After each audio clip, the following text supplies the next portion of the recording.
பெரியவா சரணம். பெரியவா வானொலியின் மாலை நிகழ்ச்சிகள் ஆரம்பமாகின்றன. இன்றைய எமது நிகழ்ச்சிகள் நித்திய குரு பாதுகா பூஜா, ஸ்ரீ ரா கணபதி அவர்கள் எழுதிய புத்தகத்தின் ஒளிவடிவம், ஆன்மீக உரை, ஸ்ரீமத் பாகவதம் உபன்யாசம். பெரியவா சரணம். பெரியவா சரணம். அடுத்த நிகழ்ச்சி நித்திய குரு பாதுகா பூஜை. शुक्लाम्भरधरम् विष्णुम् शशिवर्णम् चतुर्भुजम् प्रसन्नवदनम् ध्यायेत् सर्वविघ्नोपशान्तये। ममोपात्त समस्त दुरितक्षयद्वारा श्रीपरमेश्वरप्रीत्यर्थम् गुरुप्रसादसिद्ध्यर्थम् गुरुप्रीत्यर्थम् गुरुपादपूजाम् अद्य करिष्ये। गुरुर्ब्रह्मा गुरुर्विष्णुर्गुरुर्देवो महेश्वरः गुरुः साक्षात् परब्रह्म तस्मै श्रीगुरवे नमः। अपारकरुणासिन्धुम् ज्ञानदम् शान्तरूपिणम् श्रीचन्द्रशेखरगुरुम् प्रणमामि मुदान्वहम्। सदाशिवसमारम्भाम् शङ्कराचार्यमध्यमाम् अस्मदाचार्यपर्यन्ताम् वन्दे गुरुपरम्पराम्। எல்லோரும் குருவை பெரிவாளை தியானம் பண்ணிண்டு அர்ச்சனை பண்ணுவோம். அஷ்டோத்திரம். பெரியவா அஷ்டோத்திரம் பல அஷ்டோத்திரங்கள் இருக்கு. அதுல எளிமையா சுலபமா எது இருக்கோ அதை நான் இப்ப சொல்றேன். எல்லோரும் இதை கேட்டுண்டே திருப்பி சொல்ல முடிஞ்சுவா சொல்லி சொல்லி பெரிவாளுக்கு பாதத்துல ஒவ்வொரு புஷ்பத்தை அர்ச்சனை பண்ணலாம்.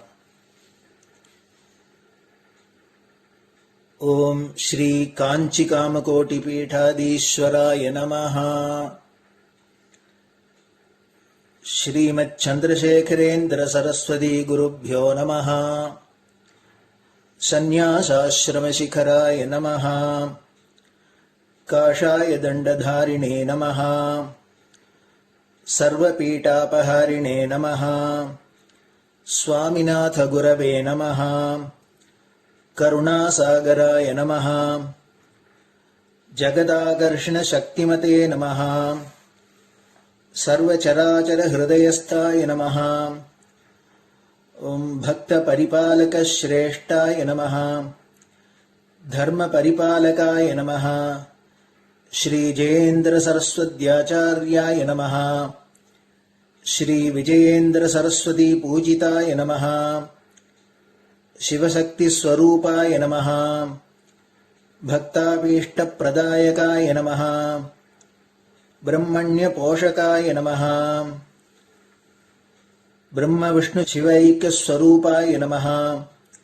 कांची क्षेत्रवासाय नमः। कैलाश शिखरवासाय नमः। स्वधर्म परिपोषकाय नमः। चातुर्वर्ण संरक्षकाय नमः। लोकरक्षण संकल्पाय नमः। ओम ब्रह्मनिष्ठापराय नमः। सर्वपापहराय नमः। धर्मरक्षक संतुष्टाय नमः। भक्तार्पितधन स्वीकर्त्रे नमः। सर्वोपनिषत् सारज्ञाय नमः। सर्वशास्त्रगम्याय नमः। सर्वलोक पितामहाय नमः। भक्ताभीष्ट प्रदायकाय नमः। ब्रह्मण्य पोषकाय नमः। नानाविध पुष्पार्चितपताय नमः। रुद्राक्ष क्रीडधारिणे नमः। भस्मोद्दोलित विग्रहाय नमः। सर्वज्ञाय नमः। सर्वचराचर व्यापकाय नमः। अनेक शिष्य परिपालकाय नमः। मनश्चाञ्चल्य निवर्तकाय नमः। अभयहस्ताय नमः। भयापहाय नमः। यज्ञपुरुषाय नमः। यज्ञानुष्ठान रुचिप्रदाय नमः। यज्ञसम्पन्नाय नमः। यज्ञसहायकाय नमः। यज्ञफलदाय नमः। यज्ञप्रियाय नमः। उपमानरहिताय नमः। स्फटिक तुलसी रुद्राक्ष हारधारिणे नमः। चातुर्वर्ण समदृष्टये नमः। ऋग्यजुस्साम अथर्वणादि चतुर्वेद संरक्षकाय नमः।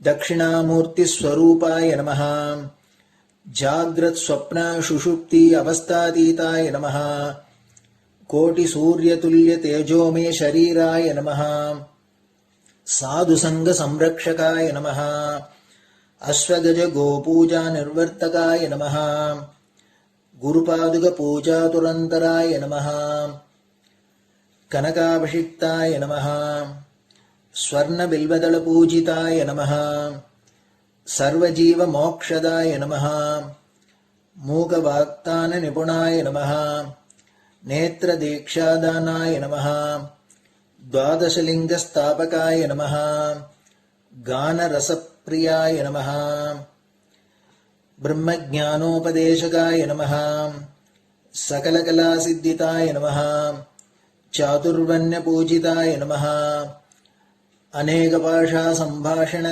कोविताय नमः अष्टसिद्धिप्रदायकाय नमः ओम श्री शारदामठसुस्थिताय नमः नित्यान्नदानसुप्रीताय नमः प्रार्थनामात्रसुलभाय नमः पादयात्राप्रियाय नमः नानाविधमतपण्डिताय नमः श्रुतिस्मृतिपुराणज्ञाय नमः देवयक्षकिन्नरकिंपुरुषपूज्याय नमः श्रवणानन्दकरकीर्तये नमः दर्शनानन्दाय नमः अद्वैतानन्दभरिताय नमः अव्याजकरुणामूर्तये नमः शैव वैष्णवादिमान्याय नमः श्रीशङ्कराचार्याय नमः दण्डकमण्डलोहस्ताय नमः वीणामृदङ्गसकलवाद्यनाथस्वरूपाय नमः रामकथारसिकाय नमः वेदवेदाङ्ग आगमादिसकलकलासतस्प्रवर्तकाय नमः हृदयगुहाशयाय नमः शतरुद्रीयवर्णितस्वरूपाय नमः केदारेश्वरनाथाय नमः अविद्यानाशकाय नमः निष्कामकर्मोपदेशकाय नमः लघुभक्तिमार्गोपदेशकाय नमः लिङ्गस्वरूपाय नमः सालग्रामसूक्ष्मस्वरूपाय नमः कालड्यां शङ्करकीर्तिस्तम्भनिर्माणकर्त्रे नमः जितेन्द्रियाय नमः शरणागतवत्सलाय नमः श्रीशैलशिखरवासाय नमः डमरुकनादविनोदाय नमः वृषभारूढाय नमः दुर्मदनाशकाय नमः आभिचारिकदोषहर्त्रे नमः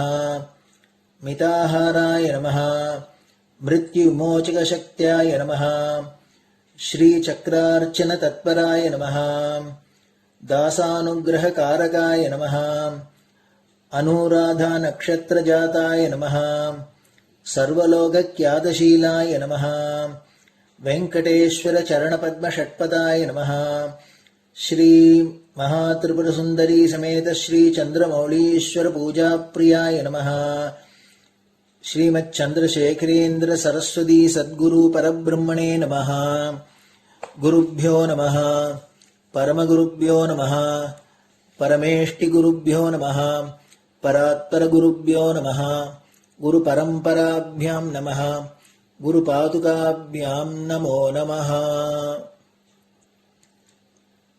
அடுத்தது ஊதுபத்தி இருந்தா அதை காமிச்சு தூபம், நெய் தீபம் இருந்தா காமிச்சு அதை நெய் தீபம் தீபம் காமிச்சுட்டு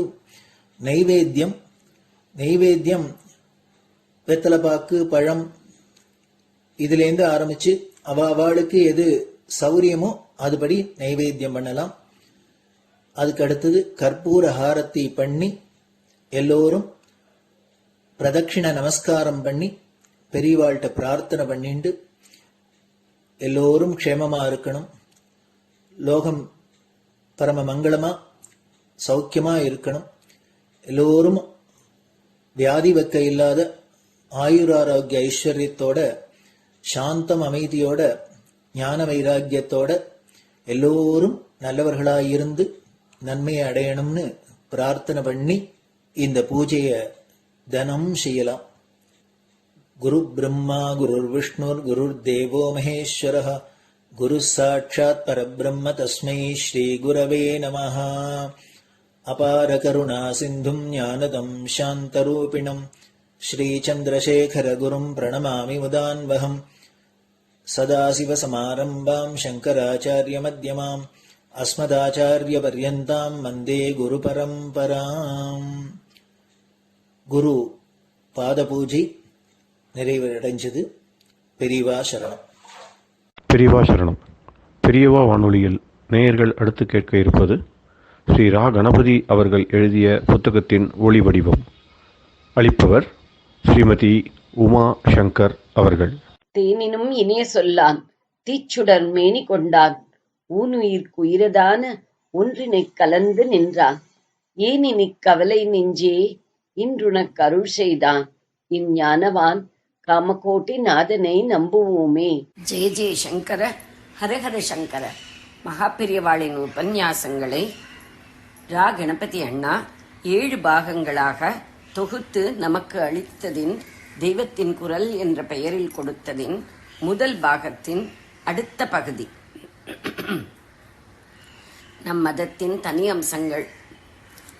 அரூபமான ஒரே பரமாத்மா பல ரூபங்களில் பல தேவதைகளாக வருகிறதென்று சொல்லி அவற்றுக்காக விக்கிரக ஆராதனையை ஏற்படுத்தி இருப்பது நம் மதத்தின் இன்னொரு பிரத்யேக அம்சம். இதனால் அந்நியர்கள் நம்மை பல தெய்வ கொள்கையினர் பாலிதிசிஸ் என்கிறார்கள். இப்படி சொல்வது சுத்த தப்பு. ஒரே தெய்வத்தை பல ரூபத்தில் வழிபடுவது பல தெய்வங்கள் இருப்பதாக எண்ணுவதாகாது. அவ்வாறே இந்துக்கள் விக்கிரகம்தான் சுவாமி என்று நினைத்து விக்கிரக ஆராதனை ஐடோலேட்ரி செய்கிறார்கள் என்பதும் முழு பிசகு. விக்கிரகம் மட்டும்தான் சுவாமி என்று விஷயமறிந்த ஹிந்து எவனும் நினைக்க மாட்டான். எங்கும் உள்ள சுவாமி இவன் மனசை ஒருமுகப்படுத்தி ஆராதிக்க வசதியாக இந்த விக்கிரகத்தில் இருப்பதாகத்தான் நினைத்து ஆராதிக்கிறான். எந்த மதமானாலும் சின்னங்கள் சிம்பல் வைத்து பூஜிப்பதையோ தியானிப்பதையோ பார்க்கிறோம். அப்படி இருக்க இந்துக்களின் மூர்த்தி பூஜையை மட்டும் உருவ வழிபாடு என்பதோ அதற்காக பரிகசிப்பதோ துளிக்கூட நியாயமற்றதாகும். இந்து மதஸ்தர்கள் ரொம்பவும் பெருமைப்பட வேண்டிய அம்சம் இந்த மதம் ஒன்றுதான் தன்னை அனுசரிப்பதன் மூலமே ஒரு ஜீவன் ஓய்வு பெற முடியும் என்று ஒரு தனி உரிமை, எக்ஸ்க்ளூசிவ் ரைட் கொண்டாடிக் கொள்ளாமல் இருப்பதே யாகும். கொண்டாடிக் கொள்ளாமல் இருப்பதே ஆகும். யார் யார் எந்தெந்த சமய மார்க்கத்தில் போனாலும் கடைசியில் ஒரே பரமாத்மாவிடம் வந்து சேருவார்கள் என்பதை ஒப்புக்கொள்ளுகிற விஷால மனப்பான்மை, கேத்தலிக் அவுட்லுக் நம் சாஸ்திரங்களிலேயே காணப்படுகிறது. இதனால்தான் பிறரை ஹிந்துவாக மத மாற்றம் கன்வர்ஷன் செய்ய நம் சாஸ்திரங்கள் இடம் கொடுக்கவில்லை. இயேசு கிறிஸ்துவின் உபதேசங்களை பின்பற்றாதவர்களெல்லாம் நரகத்துக்குத்தான் போவார்கள். முகம்மது நபி ப்ராஃபெட்டின் உபதேசத்தை அனுசரிக்காதவர்களுக்கு கதிமோட்சம் கிடையாது என்றெல்லாம் தான் அந்தந்த மதஸ்தர்கள் சொல்கிறார்கள். அவர்களிடம் நாம் கோபப்படக்கூடாது. அவர்கள் வாஸ்தவமாகவே அப்படி நினைக்கலாம். அந்தந்த மதத்தில் இருப்பதால் தங்களுக்கு கிடைத்திருக்கிற நிறைவை பார்த்து மற்றவர்களுக்கு இத்தனை நிறைவு இருக்க முடியாது என்று நினைத்து நல்லெண்ணத்தின் பேரிலேயே மற்றவர்களையும் தங்கள் வழிக்கு மாற்ற ஆசைப்படுகிறார்கள் என்றே வைத்துக் கொள்ளலாம். வெளிப்பார்வைக்கு கெடுதலாக தோன்றுகிற வழிகளை கடைப்பிடித்தாவது ஒரு நல்ல லட்சியத்தை சாதிக்கலாம் என்று நினைத்தே அவர்கள் பலவிதமான முறைகளை கையாண்டு மற்றவர்களை தங்கள் மதத்துக்கு இழுக்கிறார்கள் என்று வைத்துக் கொள்ளலாம். அவர்கள் படையெடுத்து சண்டை போட்டு வாள் மூலம் கூட மதமாற்றத்தை செய்தது இப்படித்தான் என்று வைத்துக் கொள்ளலாம். இஸ்லாம் பெரும்பாலும் ஆயுத பலத்தாலேயே விஸ்தரிக்கப்பட்டது. கிறிஸ்துவ மதம் பணபலத்தால் விஸ்தரிக்கப்பட்டது. என்று சொல்வதும் உண்டு. கிறிஸ்துவர்களும் படையெடுப்புகள் செய்தார்கள். ஆனால் மிஷனரிகளின் பரோபகார பணியும் சேர்ந்து கொண்டது. பாலைவனமான அராபிய தேசத்தை சேர்ந்த முஸ்லிம்களுக்கு இல்லாத பணவசதி வெள்ளைக்காரர்களுக்கு இருந்தது. மிஷனரிகள் பள்ளிக்கூடம், ஆஸ்பத்திரி என்றெல்லாம் வைத்து ஏழை எளியவர்களை அழைத்து அப்படியே அவர்களை தங்கள் மதத்தில் தள்ளிக்கொண்டார்கள். பலவந்தத்தையோ அல்லது உதவியை காட்டி வசியப்படுத்துவதையோ நாம் ஏற்காமல் இருக்கலாம். ஆனால் தங்கள் மதத்தை பரப்பினால் எல்லோருக்கும் க்ஷேமம் உண்டாகும் என்று அவர்கள் நிஜமாகவே நம்பி இருப்பார்கள் என்பதை நாம் சந்தேகிக்க வேண்டாம். ஆனால் அவர்கள் நம்பிக்கை சரிதானா? கிறிஸ்துவை, நபியை பின்பற்றாவிட்டால் நரகம்தானா? கொஞ்சம் யோசித்து பார்த்தால் இந்த தனி பாத்தியதை, எக்ஸ்க்ளூசிவ் ரைட், செல்லுபடியாகாது என்று தெரிகின்றது. ஏனென்றால் கிறிஸ்து 2000 வருஷங்கள் தான் ஆகிறது. நபி பிறந்து 1400 வருஷங்கள் தான் ஆகிறது. அதற்கு முன் 1000, 10000, லட்சம் வருஷங்களாக பிறந்து செத்துப்போனவர்கள் எல்லோரும் என்ன ஆனார்கள்? இவர்களுடைய சித்தாந்தப்படி அவர்கள் கிறிஸ்து அல்லது நபியை தங்கள் இரட்சகராக, சேவியராக கொள்ளாததால் சிருஷ்டி தோன்றிய நாளிலிருந்து அன்று வரை வந்தவர்கள் எல்லாம் நரகத்துக்குத்தான் போயிருக்க வேண்டும். இப்போது இந்த மதங்களில் இருக்கிறவர்களின் முன்னோர்கள், இந்த மத ஸ்தாபகர்களின் முன்னோர் கூடத்தான் சொர்க்கம் போயிருக்க முடியாது. இவர்கள் இந்துக்களைப் போல பல ஜென்மங்கள் உண்டு என்பதையும் ஒப்புக்கொள்ளவில்லை. அப்படி ஒப்புக்கொண்டாலாவது கிறிஸ்துவுக்கும் நபிக்கும் முற்பட்டவர்கள் மறுபடி பிறக்கிற போது இந்த 2 பேருக்கு பிற்பாடும் ஜன்மா எடுத்து இவர்களை அனுசரிக்கிற வாய்ப்பு பெற்று கதிமோட்சம் அடைய வழி இருக்கிறது என்று சமாதானம் சொல்லலாம். ஆனால் இந்த மதங்களிலோ ஜீவனுக்கு ஒரே ஜன்மாதான் என்று சொல்லி இருக்கிறது. ஆதலினால் எத்தனையோ 1000, பல்லாயிரம் தலைமுறைகளாக தோன்றிய இத்தனை ஜன்மங்களும் கூண்டோடு நரகத்துக்குத்தான் நிரந்தர வாசமாக போயிருக்க வேண்டும் என்று ஆகிறது. தான் சிருஷ்டித்த ஜனங்களுக்கு லட்சோப லட்சம் வருஷங்கள் வழிகாட்டுகிற ஆச்சாரியர்களையே அனுப்பி வைக்காமல் அவர்களை மீளா நரகத்தில் போடுபவனாக ஒரு கடவுள் இருக்கிறான் என்றால், அப்படிப்பட்ட இரக்கமே இல்லாத கடவுளை எதற்காக ஆராதிக்க வேண்டும்? எதற்காக அவனை அடைய வேண்டும்? அதாவது கடவுளை அடைவதற்காக ஏற்பட்ட மதமே வேண்டாம் என்று சொல்லிவிடலாம். ஜெய ஜெய சங்கர, ஹரஹர சங்கர. பெரியவா சரணம். இந்நிகழ்ச்சியின் அடுத்த பகுதி நாளை மாலை இதே நேரத்தில் ஒளிபரப்பாகும். பெரியவா சரணம். ராம் ராம். ஜெய ஜெய சங்கர, ஹர ஹர சங்கர. ஸ்ரீ குருப்யோ நமஹ. நமக்கு வாழ்க்கையில கஷ்டம் வந்ததுன்னா என்ன பண்ணுவோம் அப்படின்னா, நல்லது நடக்கும் போதெல்லாம் நம்ம பகவானுக்கு அவனுடைய கருணையினால அப்படின்னு நினைச்சு சந்தோஷப்பட மாட்டோம், அவருக்கு நன்றி சொல்ல மாட்டோம். ஆனா ஒரு கெடுதல் நடந்ததுன்னா மாத்திரம் உடனே, ஏ பகவானே, உனக்கு என் மேல தயவு இல்லையா, உனக்கு கண்ணு இல்லையா, எத்தனையோ பேர் எவ்வளவு அயோக்கியத்தனா பண்ணவனா நன்னா இருக்கானே, எனக்கு மாத்திரம் ஏன் இப்படியே கஷ்டப்படுத்துற, நான் உன்னையே நினைச்சுட்டு இருக்கேனே, உனக்கு பூஜை பண்றேனே, உனக்கு மலை வாங்கி சாத்துறேனே, உன்னோட ஸ்தோத்திரங்கள் எல்லாம் சொல்றேனே, எனக்கு மாத்திரம் நீ இப்படி பண்றது நியாயமா, இப்படி ஒரே புலம்பின்ண்டே இருப்போம் இல்லையா? இந்த புலம்ப நம்ம எத்தனையோ பேர் நம்ம கேட்டுருக்கோம் இல்லையா? ஒருத்தர் கூட நான் ஒரு வீட்டுக்கு போயிருந்தேன். ஒரு வீட்டுக்கு போனா அவர் இந்த மாதிரி பாடிக்கிட்டு இருக்காரு. என்ன பாடி?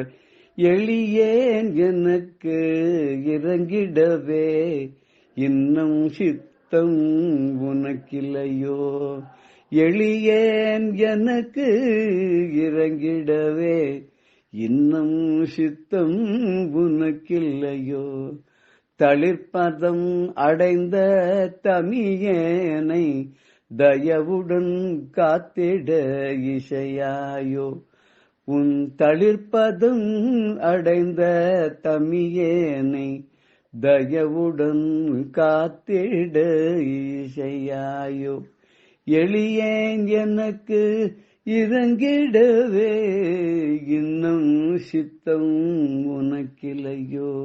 பெரியவாளை பார்த்து பெரியவா படத்து முன்னாடி பாடுறாரு. சோதனை பலவும் என்னை வாட்டிடவே, சோதனை பலவும் என்னை வாட்டிடவே, வேதனை தீர்த்திட நீ வாராயோ, என் வேதனை தீர்த்திட நீ வாராயோ, சாதனை ஏதும் புரியாயோ, சாதனை ஏதும் புரியாயோ, மாதவசீலனே கஞ்சி மாமுனியே, மாதவ சீலனே கஞ்சி மாமுனியே, ஜய ஜய சங்கர ஹர ஹர சங்கர, ஜய ஜய சங்கர ஹர ஹர சங்கர, ஜய ஜய சங்கர ஹர ஹர சங்கர. இப்படி பாடின்னு இருக்காரு. நான் ரொம்ப எளியவன், எனக்கு இறங்கி வந்து அருள் பண்ணணும்னு உனக்கு இன்னும் சித்தம் மனசுல தோணலையா? உன்னுடைய மென்மையான பாதங்களை, தாமரை போன்ற தாமரை இதழ்கள் போன்ற பாதங்களை நான் சரணம்னு அடைந்தேனே, இந்த எளியனை தயவோடு நீ காப்பாத்துறதுக்கு உனக்கு இசைவு இல்லையா?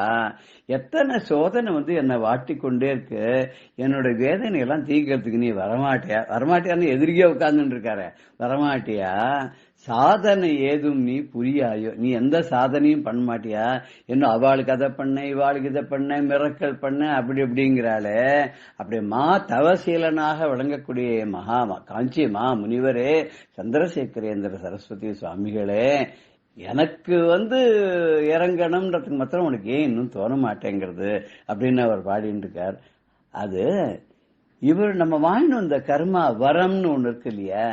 இப்போ பேங்க்ல கடன் வாங்கிட்டோம், கடன் வாங்கினா என்ன பண்ண, வட்டி பணம் கொடுத்துதானே ஆகணும். நம்ம டெபாசிட் பண்ணியிருந்தா அதுக்கு வட்டி பணம் அமர்ந்துருமா? நம்ம கடனை வாங்கியிருந்தா நம்ம அதுக்கு வட்டி பணம் கொடுக்கணுமோ? சத்கர்மாக்கள் பண்ணியிருந்தா அதுக்கு பலாபலங்கள் நல்லதா கிடைக்கும், உடனே கிடைக்கும். நிறைய தீவினைகள் பண்ணியிருந்தோம்னா அது தீரணும்னா பெரியவாளுடைய அனுகிரகம் இருக்கும், அதெல்லாம் தீர்க்கும். இருந்தாலும் நம்ம கொஞ்சமாவது நம்ம பண்ண காரியத்தை அதை ஃபீல் பண்றதுக்காக கொஞ்சம் அனுபவிக்கணும் இல்லையா? ஆனா பெரியவா அப்படி கிடையாது. பெரியவாளுக்கு என்ன எப்ப பண்ணணும் தெரியும்.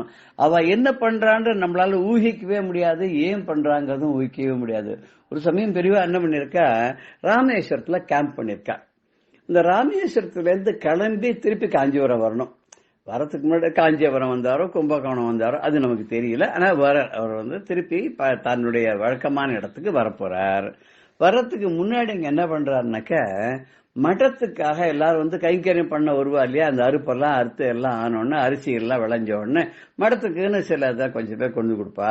அதே மாதிரி அங்கங்க சில நிலங்கள்லாம் பல பல ஊர்ல எல்லாம் இருக்கும், அதுல இருந்து வர அரிசிகள்லாம் கூட மடத்துக்கு அப்பப்ப சேரும். இது ஏன்னா அதை வச்சுட்டு எல்லாருக்கும் அன்னதானம் பண்றதுக்கு எல்லாம். அப்போ பெரியவா என்ன பண்ணா, அந்த அரிசி மூட்டைகள்லாம் வர வர வர வர எல்லாத்தையும் என்ன பண்ணா, ராமேஸ்வரத்துல ஒரு மடம் இருக்கு, காஞ்சி மடம் ஒண்ணு இருக்கு, அந்த மடத்துல கொண்டு போய் ஒரு இடத்துல ஸ்டாக் பண்ண சொல்லிட்டான். அது பாட்டு 200 மூட்டை 300 மூட்டை 400 மூட்டை 500 மூட்டைன்னு ஏறிண்டு போயிட்டே இருக்கு. என்ன பண்றதுன்னு தெரியல. அங்க காரியஸ்தெல்லாம் சொன்னா, இதெல்லாம் நம்ம ராமேஸ்வரம் கோவிலுக்கு கொடுத்து விடலாமே, கொடுத்துட்டா அவ அதை யூஸ் பண்ணிக்கிட்டோமே, நம்ம மடத்துக்கும் அதுக்கு எதாப்பா பைசா கொடுத்துடுவா. அதெல்லாம் இல்ல, இந்த மூட்டையெல்லாம் அங்கேயே இருக்கட்டும், நம்ம மடத்திலேயே இருக்கட்டும் அப்படின்னு சொல்லிட்டு கிளம்பிட்டா. ஊரை விட்டு ராமேஸ்வரத்தை விட்டு காஞ்சிபுரத்துக்கு கிளம்பிட்டா. கிளம்பி வந்தாச்சு. பழையபடி என்ன ஆறுது, பழையபடி அங்க காஞ்சிபுரத்துல நித்திய பூஜைகள்லாம் நடக்கிறது, ஜனங்கள்லாம் வரா, பாக்கறா, போறா, எல்லாம் பண்றா. கிட்டத்தட்ட ஒரு 15-20 நாள் ஆச்சு. பெரியவா ராமேஸ்வரத்தை விட்டு திடீர்னு என்ன ஆச்சுன்னா, வழக்கம் போல அந்த தனுஷ்கோட்டி எங்கெல்லாம் ஒரே புயல் அடிக்கும்பால, அந்த மாதிரி கடல் சீற்றத்தோட அப்படியே அலையெல்லாம் ரொம்ப பெருசா 20 அடி 30 அடிக்கெல்லாம் உயரத்துக்கு எழும்பும் சொல்றா இல்லையா, அந்த மாதிரி ஒரு புயல் காத்தோட ஒரு சூழ்நிலை ராமேஸ்வரம் முழுக்க மழை கொட்டி ஊரு முழுக்க வெள்ளக்காடா போய் அத்தனை ஜனங்களும் தவிக்க, யாராலும் எந்த உபகாரமும் பண்ண முடியாத அப்படியே வெள்ளக்காடா போயிடுது. பெரியவா உடனே என்ன தகவல் அனுப்பிச்சா தெரியுமா, அங்க சேர்த்து வச்சிருந்த 800 மூட்டை அரிசியும் ஊர் ஜனங்கள் எல்லாருக்கும் பங்கு போட்டு கொடுத்து விடுன்ட்டான். அந்த 800 மூட்டை அரிசியையும் அரசாங்கம் முன் வந்து உபகாரம் பண்ணி ஜனங்களுக்கு சேவை பண்றதுக்கு முன்னாடி, உதவி செய்யறதுக்கு முன்னாடியே பெரியவா ஏற்கனவே அங்க ஸ்டாக் பண்ணி வச்சிருந்தா காஞ்சி மடத்தினுடைய அந்த இடத்துல ஸ்டாக் பண்ணி வச்சிருந்த அத்தனை அரிசி மூட்டைகளையும் பிரிச்சு ஊர் ஜனங்கள் அத்தனை பேருக்கு அரிசி பருப்பு என்னென்ன அத்தனை எல்லா ஜனங்களுக்கும் அள்ளி அள்ளி அள்ளி அள்ளி சம்பரமா கொடுத்து ஒரு மாசத்துக்கு தேவையான பொருள்கள்லாம் அள்ளி கொடுத்துட்டா. அதுக்கப்புறம் தான் அரசாங்கமே அங்க வந்து போய் அந்த மக்களுக்கு என்ன வேணும் எது வேணுங்கிறதுல அதுக்கப்புறம் தான் பண்ணாலாம். மக்களுடைய தேவையை உணர்ந்து கேட்ட உடனே கொடுக்கறதுன்றது ஒண்ணு, கேட்காமலே கொடுக்கறதுன்னு ஒண்ணு. இவா கேட்க போறா, இவாளுக்கு இது தேவை அப்படிங்கறத உணர்ந்து முன்கூட்டியே அதற்கான ஏற்பாடை பண்ணி வச்சிருந்து பெரியவாளை தவிர வேற யாரு பண்ண முடியும்? இது மாதிரி யாருக்கு தெரியும்? ஆனா வருஷா வருஷம் ராமேஸ்வரத்துல புயல் அடிக்கும் தெரியும், மழை வரும் தெரியும், வெள்ளம் வரும் தெரியும், எல்லாருக்கும் தெரியும். ஆனா அப்படி வரும் தெரிஞ்சுட்டே அந்த ஊர்ல இருக்கக்கூடிய அதிகாரிகளோ இல்ல அரசாங்கமோ அதுக்கு நிரந்தரமான ஒரு வழியை கண்டுபிடிக்கணுங்கிறது தானே நியாயம் இல்லையா?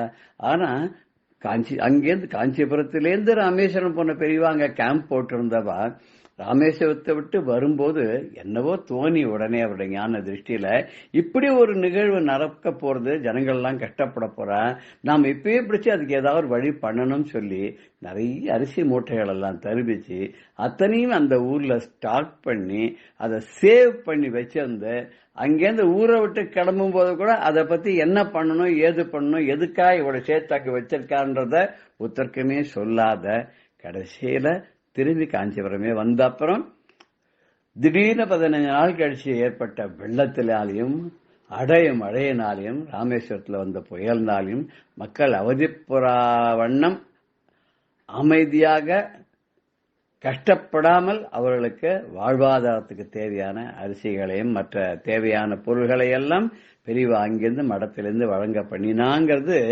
எவ்வளவு பெரிய ஒரு காரியம் இல்லையா? வேண்டிய சமயத்துல உணர்ந்து அவளுக்கு வந்து காலத்தினால் செய்த உதவி ஞாலத்தின் மனப்பெரிதுன்னு வள்ளுவர் சொல்றா இல்லையா? சரியான காலத்துல தகுந்த நேரத்துல நம்ம செய்யக்கூடிய உதவி அது வந்து உலகத்தை விட ரொம்ப பெருசுன்னு சொல்றத பெரிய அப்படி வள்ளுவர் சொன்னபடி அப்படியே வாழ்ந்து காமிச்சு வள்ளுவர் எப்படி சொல்லிருக்காரோ அந்த சரியான தக்க காலத்துல தக்க உதவியை சேர்ந்து மக்களுக்கு பேருதவியாக இருந்து அவருக்கு பெருந்துணையாக இருந்து அருள் வழங்கினார் இல்லையா? இந்த நிகழ்வை நம்ம பார்க்கும்போது நம்ம வந்து பெரியவா நமக்கு கருணை பண்ணலன்னு நம்ம சொல்ல முடியாது, கருணை பண்ணிட்டு தான் இருக்கா. பெரியவாவுடைய கருணை நமக்கு இருக்கிறதுனால்தான், அவருடைய அருள் ஆசி இருக்கிறதுனால்தான் நமக்கு அட்லீஸ்ட் நமக்கு வரக்கூடிய கஷ்டங்களை எல்லாம் தாங்கக்கூடிய சக்தி நமக்கு இருக்கு. கூடிய சீக்கிரமாகவே அந்த கஷ்டங்களிலிருந்து விடுபடக்கூடிய வாய்ப்பு நமக்கு கிடைக்கிறது. இது எல்லாமே பெரியவாளுடைய கருணை தான், பெரியவாளுடைய அருள் தான் என்பதை நம்ம மனதார நினைந்து வாழ்த்தி அவரை வணங்கி ஜெய ஜெய சங்கர ஹர ஹர சங்கர ஸ்ரீ குருபியோ நமஹ என்று வழிபடுவோமாக. ராம் ராம். பெரியவா சரணம். ஸ்ரீமத் பாகவதம் உபன்யாசம் நிகழ்த்துபவர் பிரம்மச்சாரி ரமேஷ் அவர்கள். பெரியவா சரணம்.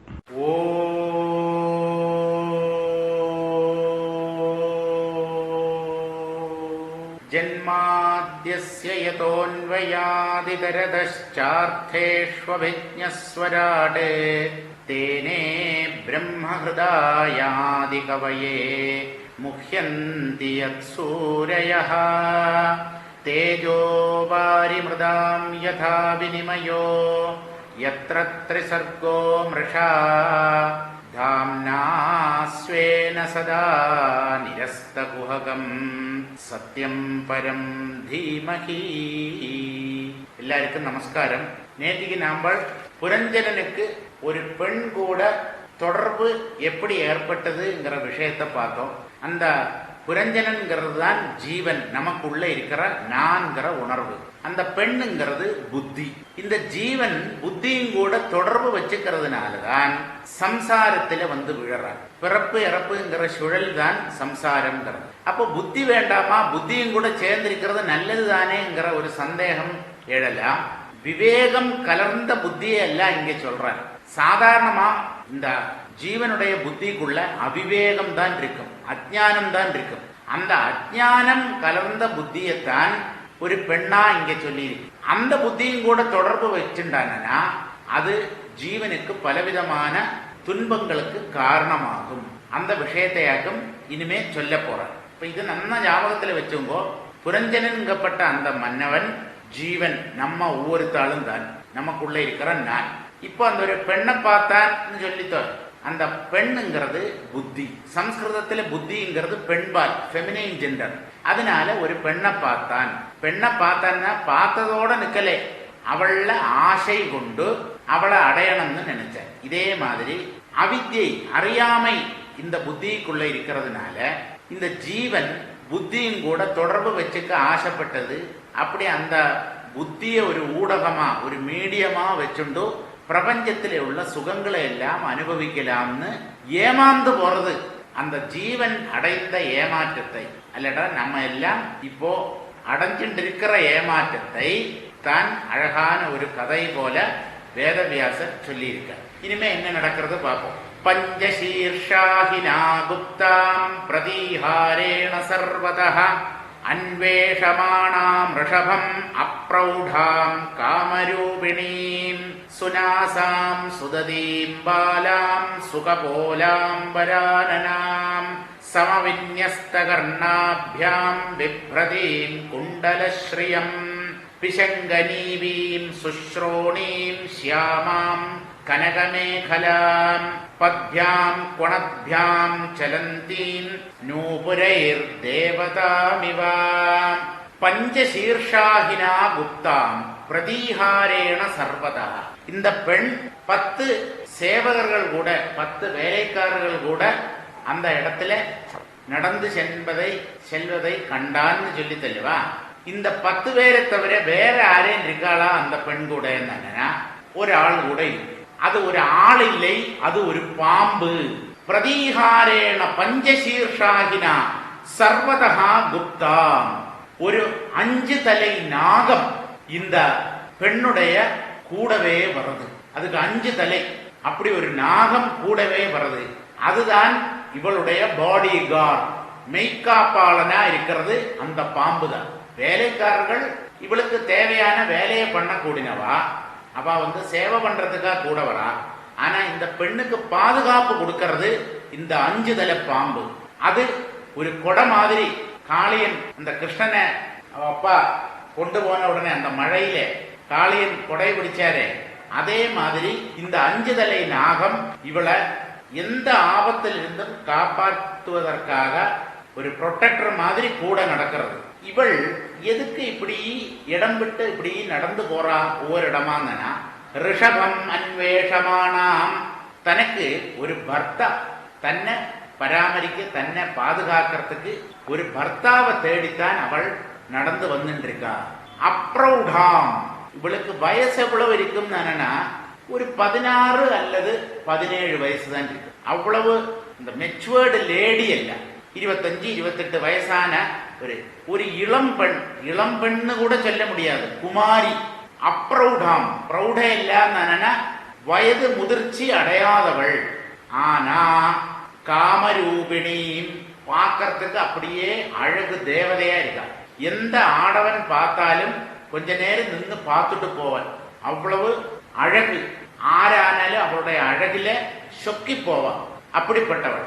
பாலாம், ஆனா அத ஒரு பெண்ணு கூட அவளை சொல்ல முடியாது, குழந்தை. பாலா, குமாரிதன். அவள் எப்படி இருக்கா? சுனாசாம் சுததீம் சுகபோலாம் வரானனாம், அழகான மூக்கு, முத்து போன்ற பற்கள், அழகான கன்னங்கள், அழகான முகம். அவளுடைய எந்த உறுப்பில தான் அழகில்லை? அழகு தேவதை, ரதி தேவி மாதிரி இருக்கா, மகாலட்சுமி மாதிரி இருக்கா அந்த பெண். சமவின்யஸ்தகர்ணாபியாம், அந்த தலையுடைய இரு பக்கத்திலேயும் ஈவனா டிஸ்ட்ரிபியூட் ஆயிருக்கு 2 காது. இந்த காது ரெண்டும் சிம்மெட்ரிக்கா இருக்கணும். ஒன்னு கொஞ்சம் மேலே ஏறி இறங்கி அப்படி இருக்கப்படாது, சிம்மெட்ரிக்கா இருக்கணும். அப்படி சிம்மெட்ரிக்கா இருக்க கூடின 2 காதுகள் அவளுக்கு இருக்கு. அதுல குண்டலஸ்ரீயம், அழகான குண்டலங்களை போட்டுருக்கா, அணிந்திருக்கா. அந்த குண்டலங்கள் இருந்து பிரகாசம் பளபளப்பு இந்த வெளிவரது. குண்டலஸ்ரீயம் பிப்ரதி, இப்படி ஆபரணம் அணிந்த ஒரு அழகு தேவதையா அவள் வரா. அப்புறம் அவளுடைய உடை ஆடை எப்படி இருக்கும்னா பிஷங்கனீவீம், மஞ்ச நிறத்துல ஒரு ஆடை கட்டின்றிருக்கா. சுஸ்ரோணீம், அழகான இடுப்பு பகுதி, கொடி இடைன்னு தமிழ்ல சொல்லுவா. இடுப்பு பகுதிங்கிறது ஒட்டி இருக்கணும். அதுதான் ஆணுக்கும் பெண்ணுக்கும் அழகு, முக்கியமா பெண்களுக்கு அழகு. அந்த இடத்துல சும்மா அப்படி ஃபேட் வந்து தொந்தியும் தொப்பையுமா வந்து ஊதி பெருத்து போயிருந்தானே பார்க்க நல்லா இருக்காது, அது அழகில்லை. அப்ப இவள் வந்து சுஸ்ரோணி, இடுங்கிய இடையுடன் கூடியவள், கொடியடை.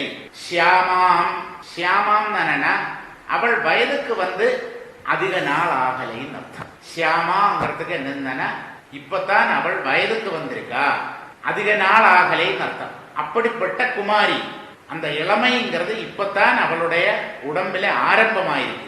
கனகமேகலாம், அந்த மஞ்ச நிற ஆடையின் மேல ஒரு தங்க ஒட்டியானத்தை அவள் போட்டுருக்கா. அந்த தங்க ஒட்டியானத்தால அந்த இடுப்பு சேலைய கட்டின்றிருக்கா. அப்புறம் கால்ல என்னதுன்னா நூபுரைஹி கொணபியாம் பத்பியாம் சலந்தீம் தேவதாம் இவா, கால்ல சிலம்பு போட்டுருக்கா அல்லது கொலுசு போட்டுருக்கா. அதனுடைய ஜில் ஜில்லுங்கிற சத்தம் இவள் நடக்கும் போத கேட்கறது. அப்படி ஒலி எழுப்பிண்டு நடக்கக்கூடிய இவள் ஏதோ சொர்க்கத்தில் இருந்து கீழே இறங்கி வந்த தேவ பெண்ணோ தேவதையோ அப்படின்னு பார்க்கப்பட்டவா ஆச்சரியத்தோட மூக்கில விரல வச்சுடுவா. தேவதையா இவள் மனித பெண்ணா, அப்படி ஒரு அழகு. அங்கோபாங்கங்கள் எல்லாம் கச்சிதமா இருக்கு.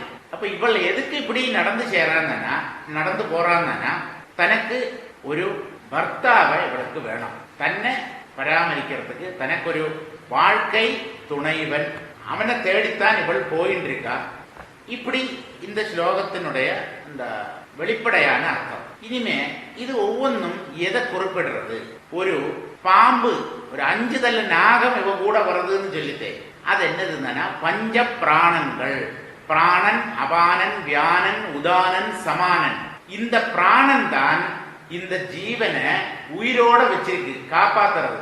பிராணன் வெளிக்கிளம்பினா உயிர் போயிடும், இந்த ஜீவன் அழிஞ்சு போகும், உடம்பும் அழிஞ்சு போகும். அப்போ நம்ம ப்ரொடெக்ட் பண்ண கூடின 5 விதமா செயல்படுற பிராணன், அதைத்தான் 5 தலை நாகமாக இங்கே சொல்லி இருக்கு. இவள் ஒரு கணவனை தேடி போறா, ஒரு வாழ்க்கை துணையை தேடி போறான்னா இவள்ங்கிறதாரு இந்த பெண் புத்தி.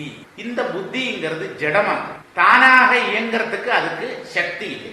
அதனால தனக்கு இயங்கிறதுக்கு, தனக்கு இயங்கக்கூடிய ஒரு சக்தியை கொடுக்கறதுக்காக ஒரு இன்னொரு பிரகாசம் அதுக்கு தேவை. புத்தி தனியா செயல்படாது, சைதன்யத்தின் கூட சேர்ந்துதான் இந்த புத்தி, அப்பதான் அதுக்கு செயல்பட முடியும். அந்த புத்தி வந்து ப்ராப்பரா ஃபங்க்ஷன் பண்ணணுமானா ஆத்ம சைதன்யத்தின் கூட சேர்ந்தாதான் முடியும். அதனால ஆத்ம சைதன்யம் தானே இங்க வந்து ஜீவன், ஜீவனுக்கு சைதன்யம் இருக்கு. அப்போ இந்த ஜீவனும் கூட தான் சேர்ந்தாதான் தனக்கு செயல்பட முடியும். அதுதான் ஒரு கணவனை தேடி இவள் நடந்து வந்தான்னு சொல்லி. இப்போ ஜடமான பிரகிருதி இயற்கை, அது புத்திங்கிறது அந்த பிரகிருதியினுடைய ஒரு ப்ராடக்ட் தான். அவள் சைதன்ய ஸ்வரூபனாயிருக்க கூடின, தன்னை பாதுகாத்து தனக்கு ஒரு வாழ்க்கை கொடுக்க கூடின, தனக்கு துணையா இருக்கக்கூடிய ஒரு ஜீவநாயகனை தேடித்தான் அவள் சென்று கொண்டிருந்தாள். அப்ப அந்த புத்திங்கிற அந்த பெண்மணி சேதனனான இந்த ஜீவனை பர்த்தாவாக கிடைக்கிறதுக்கு தான் அப்படி வந்துட்டு இருக்கா. வாக்கா இந்த ஜீவனானது, அதாவது இந்த புரஞ்சனன் அங்க வந்து சேரவும் சேரார். அப்புறம் அழகான மூக்கு, அழகான பற்கள், அப்படி எல்லாம் சொல்லியிருக்க. அதெல்லாம் புத்தியினுடைய ஒவ்வொரு விதமான செயல்பாடுகள் தான். அழகான கன்னம், இப்படி எல்லாம் ஒரு பெண்ணுடைய உறுப்புகளை வர்ணிக்கிறது மாதிரி சொல்றது ஒவ்வொரு விதமான புத்தி விற்த்திகள். புத்தி எப்படியெல்லாம் செயல்படுறது அதைத்தான் இப்படி ஒவ்வொரு உறுப்புகளும் அந்த உறுப்புகளுடைய அழகாகவும் எல்லாம் வர்ணிச்சிருக்க. இனிமே இது ஒரு கதையா சொல்லும் போத அவள் வந்து ஒரு ஆடை உடுத்திருந்தான்னு சொல்லி, அது என்னதுன்னா ரஜோகுணம் முக்கியமா இருக்கக்கூடிய கர்ம வாசனை தான் ஆடை. அந்த ஆடையை இந்த புத்தி அணிந்து கொண்டிருந்தது. அவள் ஒரு சேலை கட்டிருந்தா சொல்லி தல்லவா, அது சிவப்பு மஞ்சள் நிறத்திலுள்ள ஒரு ஆடை நாக்கும் சொல்லிது. மஞ்சள்ங்கிறது சாதாரணமா சிகப்பை குறிப்பிடுறது, ரஜோகுணத்தை குறிப்பிடுறது சிகப்பு தான். ஆனா இங்க மஞ்சள் சொல்லி இருக்கு. இந்த மஞ்சள்ங்கிறது என்னது? நம்ம சித்து போட்டு கரைக்கிறோம் இல்லவா?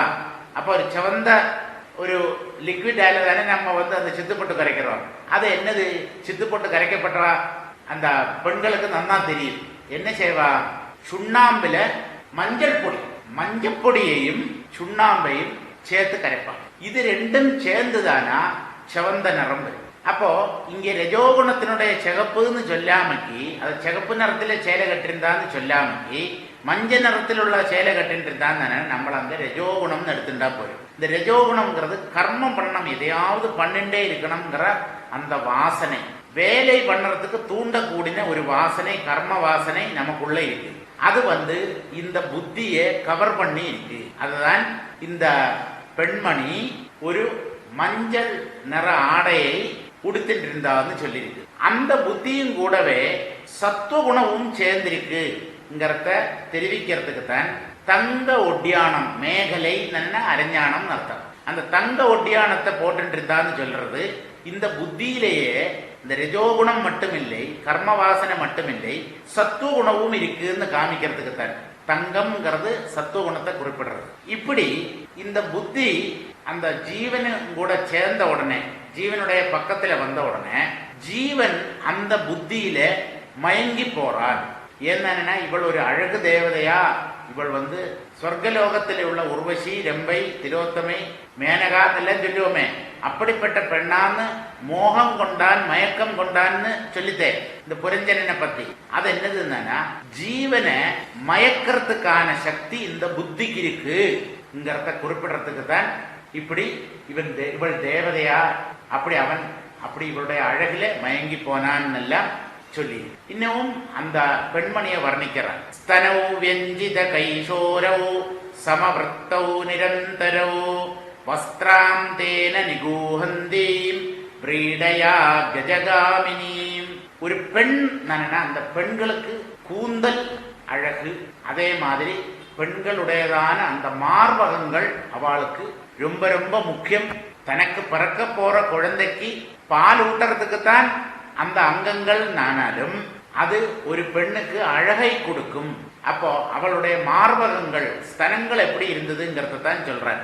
சமவృத்தௌ அழகா வடிவமா வட்டமா இருந்தது. நிரந்தரவு தொட்டு தொட்டு இருந்தது, அகண்டிருக்கலை தொட்டு இருந்தது.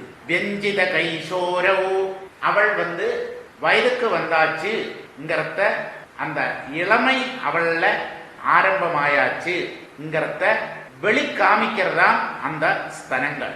அப்படிப்பட்ட அவளுடைய மார்பகங்களை விரீடையா வஸ்திராந்தேன நிகூஹந்தி. பெண்களுக்கு அந்த வெட்கம்ங்கிறது அவளுக்கு சகஜம். அந்த வெட்கம் அவளுக்கு இருந்ததுனால இந்த மார்பகங்களை மற்றவர்கள் பார்க்க கூடாது சொல்லிட்டு அவளுடைய அந்த புடவையின் தலைப்பால அதை மறைச்சுண்டிருந்தா. கஜகாமினி ஆனை நடந்து போறாப்புல அப்படி அழகா ஆனை நடந்து போகும்போது பேக்கில் இருந்து பார்த்தா தெரியும் இல்லையா, அப்படித்தான் சாதாரணமா பெண்கள் நடந்து போவா. லெப்ட் ரைட் போட்டு நடக்க எல்லாம் மாட்டான். ஆண்கள் தான் அந்த ஒரு கம்பீரமா நடந்து போவான். பெண்கள்ங்கிறது அவ அந்த பக்கம் கொஞ்சம், அந்த பக்கம் இந்த பக்கம் ஆடி ஆடித்தான் நடப்பான். அப்போ ஒரு யானையை போல நடந்து செல்பவள். அப்படிப்பட்ட அழகான இந்த பெண்மணியை அந்த புரஞ்சனன் பார்த்தான். அப்ப இதுல இந்த மார்பகங்களை எதுக்கு இப்படி வர்ணிக்கிறா? அது பெண் உடம்பில் உள்ள ஒரு உறுப்பு தானே. முதல்ல சொன்ன ரெண்டும் ஈக்குவல் சைஸ்ல இருக்கணும். அநேகமா அப்படி இருக்காதுங்கிறதான் உண்மை. ஒன்னு பெருசு ஒன்னு சின்னதுமா தான் இருக்கும். அப்படித்தான் இருக்கும். ரெண்டு கண்ணா ஒரே மாதிரி இருக்காது, ரெண்டு காது தான் எக்ஸாக்ட்லி ஈக்குவலா இருக்காது. அதே போலதான் இந்த உறுப்புகளும். ஆனா இவளுடைய அந்த ஸ்தனங்கள் அப்படி இல்லை. சாமுத்திரிகா லட்சணம், அதாவது உடம்புல ஒவ்வொரு உறுப்பும் எப்படிப்பட்ட லட்சணங்களோடு கூட இருக்கணும்னு எல்லாம் சொல்லி இருக்கு. அதுல இந்த மார்பகங்களை வர்ணிக்கும் போத வட்ட வடிவில இருக்கணும், ரெண்டும் ஈக்குவல் சைஸா இருக்கணும். இந்த மார்பகங்களுக்கு இடையில இடைவெளி இருக்கப்படாது, ரெண்டும் தொட்டு தொட்டு இருக்கணும். இதெல்லாம் சாமுத்திரிகா லட்சணத்துல மார்பகங்களை பத்தி வர்ணிக்கக்கூடிய விஷயங்களாக. இவள் இளமையை அடைஞ்சிருக்கா, ஒரு இளஞ்சி, அப்படி சொல்லறதுக்கு தான் இந்த மார்பகங்களை இப்படி வர்ணிச்ச. அப்போ இந்த பெண்கள் பொதுவா பொதுவா அந்த அந்த யௌவன காலத்துல ஆண்களை பார்த்தானா அவளுடைய இந்த உறுப்புகளை அவ மறைச்சுக்கிறதுக்கு தான் பார்ப்பா. இந்த காலத்துல தான் எல்லாத்தையும் திறந்து ஓட்டு விளையாடும். மத்தவா பார்க்கணுங்கிறதுக்காக எல்லாத்தையும் எக்ஸ்போஸ் பண்ணிட்டு நடக்கிறது இந்த கலிகாலத்துல. பழைய காலத்து பெண்கள் அப்படி இல்லை. சாரி தலைவை இழுத்து போத்தி மூடிட்டு தான் நடப்பான். ஏன்னா தன்னுடைய உடம்பில உள்ள உறுப்புகளை கெட்ட எண்ணத்தோட வேற எந்த ஆடவனும் பார்க்க கூடாதுன்னு அவ நினைச்சிட்டு இருந்தா. இப்ப என்ன எல்லாரும் பார்க்கணும்னு நினைக்கிறான். இதுதான் கலிகாலம். அப்ப அந்த லெஜ்ஜை அவளுக்கு இருந்ததுனால, வெக்கம் இருந்ததுனால தன்னுடைய அந்த சேலையின் தலைப்பால் அந்த ஸ்தனங்களை மறைத்து கொண்டு அழகாக யானை செல்வது போல அவள் சென்று கொண்டிருந்தாள். அப்படிப்பட்ட அந்த பெண்மணியை இந்த புரஞ்சனன்கிற மகாராஜா பார்த்தார். இதுக்கு தத்துவார்த்தம் இருக்கான்னு எல்லாத்துக்குமே தத்துவார்த்தம் இருக்கு. இப்படி ரெண்டு மார்பகங்களும் ஒரே மாதிரி இருந்தது, சேர்ந்து இருந்தது, நல்ல வடிவத்தில் இருந்தது எல்லாம் சொல்றது என்னதுன்னா, இந்த புத்தியுடைய ரெண்டு முக்கியமான செயல்பாடு தான் விருப்பு வெறுப்பு. ரெண்டுமே ஈக்குவலி ஸ்ட்ராங். ஒரு காயினுடைய ரெண்டு சைடு மாதிரி.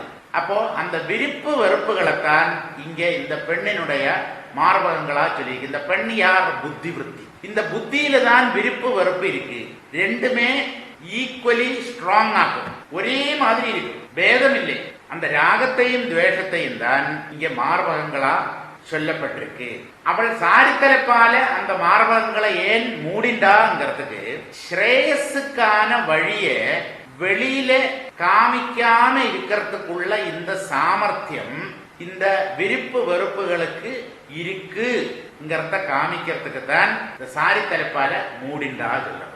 ஏன்னா இந்த புத்தி எப்பவும் நல்ல வழிக்கு போகாது.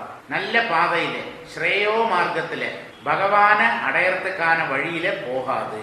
அது நல்ல வழி ஏதாவது இருக்குன்னா அந்த வழியில போகாமக்கி அது உள்ளுக்குள்ள ஒதுங்கிடும். அப்போ ஸ்ரேயஸுக்கான வழி இந்த புத்தியில இருக்கு. விவேகம்ங்கிறது இந்த புத்தியில தான் ஏற்படுறது. ஆனா அந்த விவேகம் வெளியில வரப்படாதுங்கிறதுனால இந்த விருப்பு வெறுப்பு கூடின அந்த ரெண்டு மனோவிருத்திகளை வெளியில காமிக்கி அந்த புத்தி இருந்ததுங்கிறத சொல்றதுக்குத்தான் தன்னுடைய சாரி தலைப்பால தன்னுடைய மார்பகங்களை மறைச்சுட்டான்னு சொல்லி. ஒரே சைஸா இருந்தது, ஒன்னு பெருசு ஒன்னு சின்னது அப்படி இல்லைன்னு ஏன் சொன்னாங்கன்னா, இந்த விருப்பும் வெறுப்பும் ஒரே மாதிரி சக்தி வாய்ந்தவை. ரெண்டுமே மனுஷனை அழிக்கக்கூடியவை. அது ரெண்டும் சேர்ந்துதான் போகும். விருப்பிற்கான வெறுப்பும் கூட இருக்கும், வெறுப்பு இருக்குன்னா விருப்பும் இருக்கும். இந்த விருப்பு வெறுப்புகள் இணை பிரியாத தோழர்கள் மாதிரி ரெண்டுமே அந்த புத்தியினுடைய விற்த்திகள் தான். அதை காமிக்கிறது, அதை சொல்றதுக்கு தான் இந்த மார்பகங்கள் ஒன்றுடன் வேறொன்று தொட்டு கொண்டிருந்தது, இணைந்திருந்தது அப்படின்னு வர்ணிச்சிருக்க. இப்போ இந்த புரஞ்சனன் அந்த பெண்ணை பார்த்து என்ன பேசுறாருங்கிறத பார்ப்போம். தாமாஹலிதம் வீர சவ்ரீட ஸ்மித சோபனாம் ஸ்னிக்தேனாபாங்க புங்கேன ஸ்பிருஷ்ட பிரேமோத்பிரமத்ருவா. அப்படியே மனச பறி கொடுத்துட்டார் ஆரி இந்த புரஞ்சனன் அந்த பெண்ணிடம். பிரேமோத்பிரமத்ருவா, பிரேமம் தனக்கு இந்த புருஷனை பிடிச்சிருக்குங்கிறத அவளுடைய கண்ணாலேயே அவள் வெளிப்படுத்திட்டான். அந்த விஷயத்தை கண்கள் கதை பேசுறது சொல்லுவாங்களா இந்த காதலர்கள். இந்த ஒரு காதல்னு காதலி எப்படி இவா ஐடியா எப்படி இவனுக்கு அவளை பிடிச்சிருக்கு அவளுக்கு இவனை பிடிச்சிருக்குங்கிறத எப்படி தெரியும், அந்த பார்வையாலேயே அதை வெளிப்படுத்திடுவா. ஐ லவ் யூன்னு வாயால சொல்லண்டாம், பார்த்தே அவளுடைய அந்த பார்வையிலேயே அந்த மெசேஜ அவ கன்வே பண்ணிடுவா. இதே மாதிரி எனக்கு ஒன்ன பிடிச்சிருக்குங்கிற விஷயத்தை இந்த பெண்மணி அவளுடைய அந்த அசேர புருவங்கள்னால அவனுக்கு உணர்த்தினா. ஸ்னிக்தேன அபாங்க புங்கேன, அன்போட, அன்பு தானே அங்க காதல், அந்த காதல் கலர்ந்த பார்வைய அந்த கடைவிழி வழியா பார்த்தா. ஓரக்கண்ணால பார்த்த அந்த ஓரக்கண்ணால இவள் பார்த்த பார்வை ஒரு அம்பு போல அவனுடைய மனதை துளைத்தது. ஸ்பிருஷ்டக, அந்த ஒரு பெண்ணின் பார்வை தன்பால் விழ இவனுடைய மனம் காமபரவசத்தை அடைந்தது. அவன் சூரன், வீரன் தான். வீரனா இருந்தாலும் பெண்ணுக்கு அடிமையாயிடுறானே இந்த ஆண்மகன் என்ன செய்யறது? அவன் சூரனா இருந்தாலும் அவளுடைய இந்த பார்வையிலே, இந்த பார்வையின் வலையிலே அவன் விழுந்து விட்டான். சவ்ரீட ஸ்மிதசோபனாம், முகத்திலே ஒரு பக்கத்திலே வெட்கம், உதடுகள்ல புன்சிரிப்பு, இப்படி தன்னுடைய ஆசையை அவள் சொல்லாமல் சொல்லிவிட்டாள். எனக்கு ஒன்னு பிடிச்சிருக்குங்கிறது அந்த விஷயத்தை. அப்படிப்பட்ட அந்த பெண்ணிடம் தாம் லலிதம் ஆகா, அழகா அந்த புரஞ்சனன் பேசினான். ஒரு பார்வையிலேயே இவனுடைய சப்த நாடிகளும் தளர்ந்து போச்சு. இருந்தாலும் தைரியத்தை வரவழைத்து கொண்டு தனக்கும் அவகிட்ட இஷ்டம் இருக்குங்கிறத அவளுக்கு புரிய வைக்கணுமே. பெண்கள் பார்க்கறது மாதிரி அப்படி ஒரு பார்வை ஆண்களுக்கு பார்க்க முடியாது. அப்ப அத வார்த்தையால தான் வெளியிடணும். அதனால தனக்கு அவளை பிடிக்குங்கிற விஷயத்தை வார்த்தையால சொல்லறதுக்காக அவன் பேசத் தொடங்கினான். இதுக்கு என்ன அர்த்தம்? ஏதோ ஒரு ஆணும் பெண்ணும் சேர்ந்துட்டா இருவரும் காதல் கொண்டார்கள், இது அதல்ல. பெண்ணுங்கிறது புத்தி சொல்லியாச்சு, ஆண்ங்கிறது இந்த புரஞ்சனன்கிறது ஜீவன் அல்லது ஜீவாத்மா. இந்த ஜீவனும் புத்தியும் சேர்ந்த உடனே ரெண்டு பேருமே ரொம்ப இஷ்டமாயிட்டான். அந்யோன்ய அத்தியாசம் சொல்லுவான். ஜீவனுக்கு தனக்கு புத்தி இருக்குங்கிற ஒரு நினைப்பு ஏற்பட்டது, புத்திக்கும் தனக்கு இந்த சைதன்யத்தும் கூட ஒரு தொடர்பு வந்திருக்கு.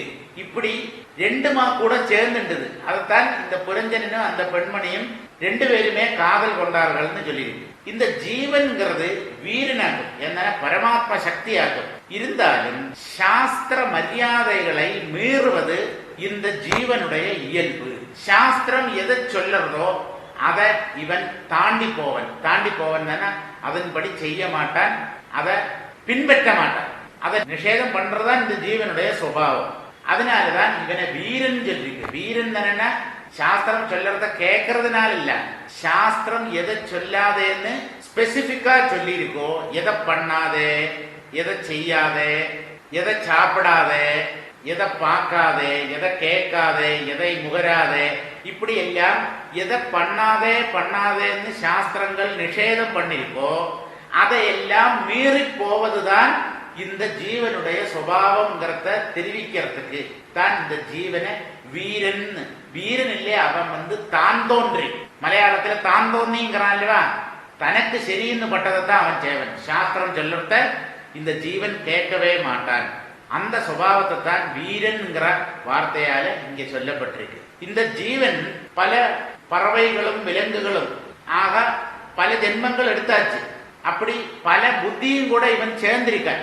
பறவையா இருக்கும் போத பறவையின் புத்தி, விலங்குகளாக இருக்கும் போத விலங்குகளின் புத்தி, அந்தந்த புத்தியும் கூட சேர்ந்துதான் இந்த ஜீவன் அந்தந்த உடல்ல வாழ்ந்துட்டு இருந்தான். ஆனா ஒரு மனித உடம்பு அந்த புத்திக்கு கிடைக்கும் போத அங்க ஆத்ம ஞானத்தை அடையறதுக்கான ஒரு சான்ஸ் இருக்கு. அப்படி ஒரு விசேஷப்பட்ட புத்தி தான் மனித புத்திங்கிறத காமிக்கிறதுக்கு தான் ஒரு புதிய வேஷம் இந்த புத்திக்கு இருப்பதாக வர்ணிச்ச. இவன் என்ன கேட்கிறான்ங்கிறத பார்ப்போம். காத்வம் கஞ்ச பலாசாட்சி கஸ்யாசீஹ குதஸ்ஸதி இமாம் உபபுரீம் பீரு கிம் ஜிகீர்ஷசி சம்சமே. கஞ்ச பலாசாட்சி, கஞ்சம் நனன, கம் நன தண்ணி, கம் ஜம் நன தண்ணியிலிருந்து பிறப்பது தாமரை. மீன் தவளை எல்லாமே தண்ணியிலிருந்து தானே பிறக்கிறதுன்னு சொல்லப்படாது.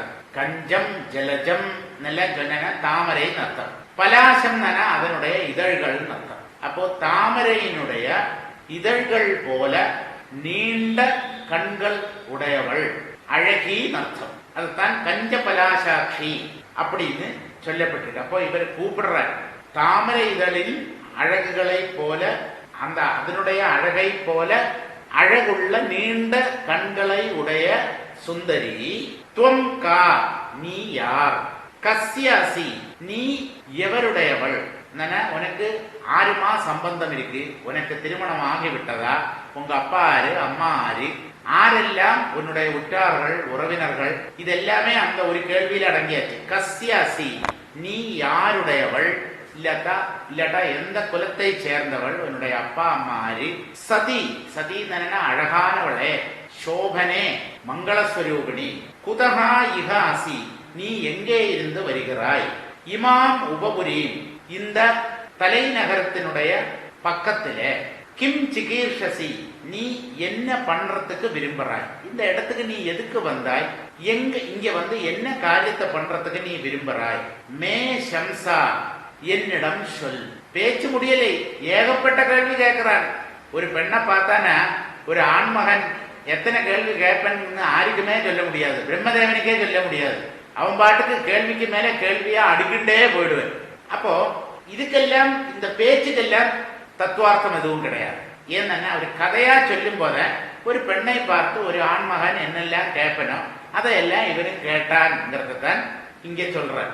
அப்ப அது வந்து அந்த கதைக்கு ஒரு அது சுவாரஸ்யமா இருக்கிறதுக்காக சொல்லப்பட்ட டயலாக். அந்த டயலாகுக்கு தத்துவார்த்தங்கள் எதுவும் கிடையாது. இப்ப அவன் என்ன கேட்கிறான், நீ வந்து அழகான பெண்ணே, நீ ஆறு, எங்கிருந்து வராய், உன்னுடைய அப்பா அம்மா ஆறு, எதற்கு இந்த இடத்துக்கு வந்தாய், நீ இங்க வந்து என்ன பண்ணறதுக்கு ஆசைப்படுறாய், இங்க வந்தது இந்த இடத்துக்கு வந்ததின் நோக்கம் என்ன, என்னிடம் சொல்வாய், இப்படித்தான் கேட்கிறான். இன்னும் அவனுடைய பேச்சை அவன் தொடர்கிறான். கயேதேனுபதாயேத ஏகாதச மகாபடாஹ ஏதாவாலலனா சுப்ரோ கோயம் தேஹி புரஸ்ஸரஹ தே அனுபதாஹ ஏகாதச மகாபடாஹ ஏ ஏதே கே. ஹே அழகி, உன் பின்னால வரக்கூடின இந்த 11 சேவகர்கள் யார்? 10 வேலைக்காரர்களும் அப்புறம் கூடவே ஒரு 5 தலை நாகவும் வரதல்லவா? இந்த 11 பேர்கள் இவ எல்லாருமே உன்னுடைய ப்ரொடெக்ஷனுக்காக உன் கூட வராங்கிறதை நான் அறிவேன். இந்த 11 ஆட்கள் இவர்கள் யார்? ஏதே கே, இவ ஆறு? சுப்ரு, அழகான புருவங்களுடைய பெண்ணே, சுந்தரியின் அர்த்தம். ஏதாஹா லலனாஹா காஹா தே புரஸ்ஸரஹா அயம் அகிஹி கஹா. அப்ப கூடவே கொஞ்சம் பெண்களும் வரா, அதை இப்பதான் சொல்றாங்க, இதுக்கு முன்னாலே சொல்லலே. வேலைக்காரர்கள் வரா மாத்திரம்தான் சொன்ன, கூடவே கொஞ்சம் பெண்களும் வரா, அதை இப்ப புதுசா சொல்றார். அந்த பெண்கள் யார்கள்? உன் முன்னால நடந்து போறாள இந்த ஸ்திரீகள் ஆறு. அத மாதிரி உனக்கு முன்னாலேயே உனக்கு எல்லா பாதுகாப்பையும் கொடுத்துண்டு ஒரு பாம்பும் கூட வரதே, ஒரு நாகவும், 5 தலை நாகம். இந்த பாம்பு யார்? இப்படி அந்த கூட வந்தவர்களை பத்தியும் கேள்வி கேட்கிறார். அப்போ இங்கே 10 வேலைக்காரர்களும் ஒரு பாம்பு. 10 வேலைக்காரர்கள்ங்கிறது தச இந்திரியங்கள் சொல்லியாச்சு. பஞ்ச கர்மேந்திரியவும் பஞ்ச ஞானேந்திரியவும் மனசையும் கூட அதுவும் கூட சேர்த்துட்டோமானா 11 சொல்லலாம். இந்திரியங்கள் தனியா செயல்படாது, அதுவும் கூட எப்பவுமே மனசும் சேர்ந்துதான் இருக்கும். மனதினுடைய கட்டுப்பாட்டுல தான் இந்த இந்திரியங்கள் இருக்கும். அப்ப இங்க 10ன்னு சொல்றதுனால நம்ம 11ன்னு எடுத்துக்கணும். அப்போ இந்த 10 பேர்கள் யார்கள்? அந்த பெண்மணிகள் கூடயே கொஞ்சம் பெண்களும் போரா சொல்லிட்டேன். அது வந்து இந்திரியங்களினுடைய செயல்பாடு, 5 இந்திரியங்களினுடைய விற்த்திகளைத்தான் பெண்களா சொல்லியிருக்கு. இந்த பாம்பு என்னதுன்னா, பாம்புங்கிறது எங்கெல்லாம் வருதோ, அது பரமேஸ்வரனுடைய கழுத்தில் தொங்குற பாம்பானாலும், மகாவிஷ்ணு படுத்திருக்கிற பாம்பானாலும், முருகனுடைய மயிலின் கீழே இருக்கிற பாம்பானாலும், நாகம் பாம்புங்கிறதெல்லாம் எங்க வருதோ அதெல்லாமே பிராணனை குறிப்பிடுறது. பிராண தத்துவத்தை தான் பாம்புன்னு நம்முடைய சாஸ்திரங்கள்ல வர்ணிச்சிருக்கா. இன்னமும் அவனுடைய கேள்வியை கேட்கிற, துவம் ஹ்ரீர் பவான்யஸ்யதவாக்ரமாபதிம் விசின்வதி கிம் முனிபத்ரஹோவனே त्वदङ्घ्रिकामाप्त समस्तकामम् त्वपद्मकोशः पतितः कराग्रात् त्वम् ह्रीहि किम्. நீ வந்து லஜ்ஜா தேவதையா? லஜ்ஜா நன வெக்கம் நாணம் எல்லாம் சொல்லுவோல்வா, அத ஒரு தேவதையா சொல்றார். நீ வந்து நாணமே உருவெடுத்து வந்த ஒரு பெண்ணா?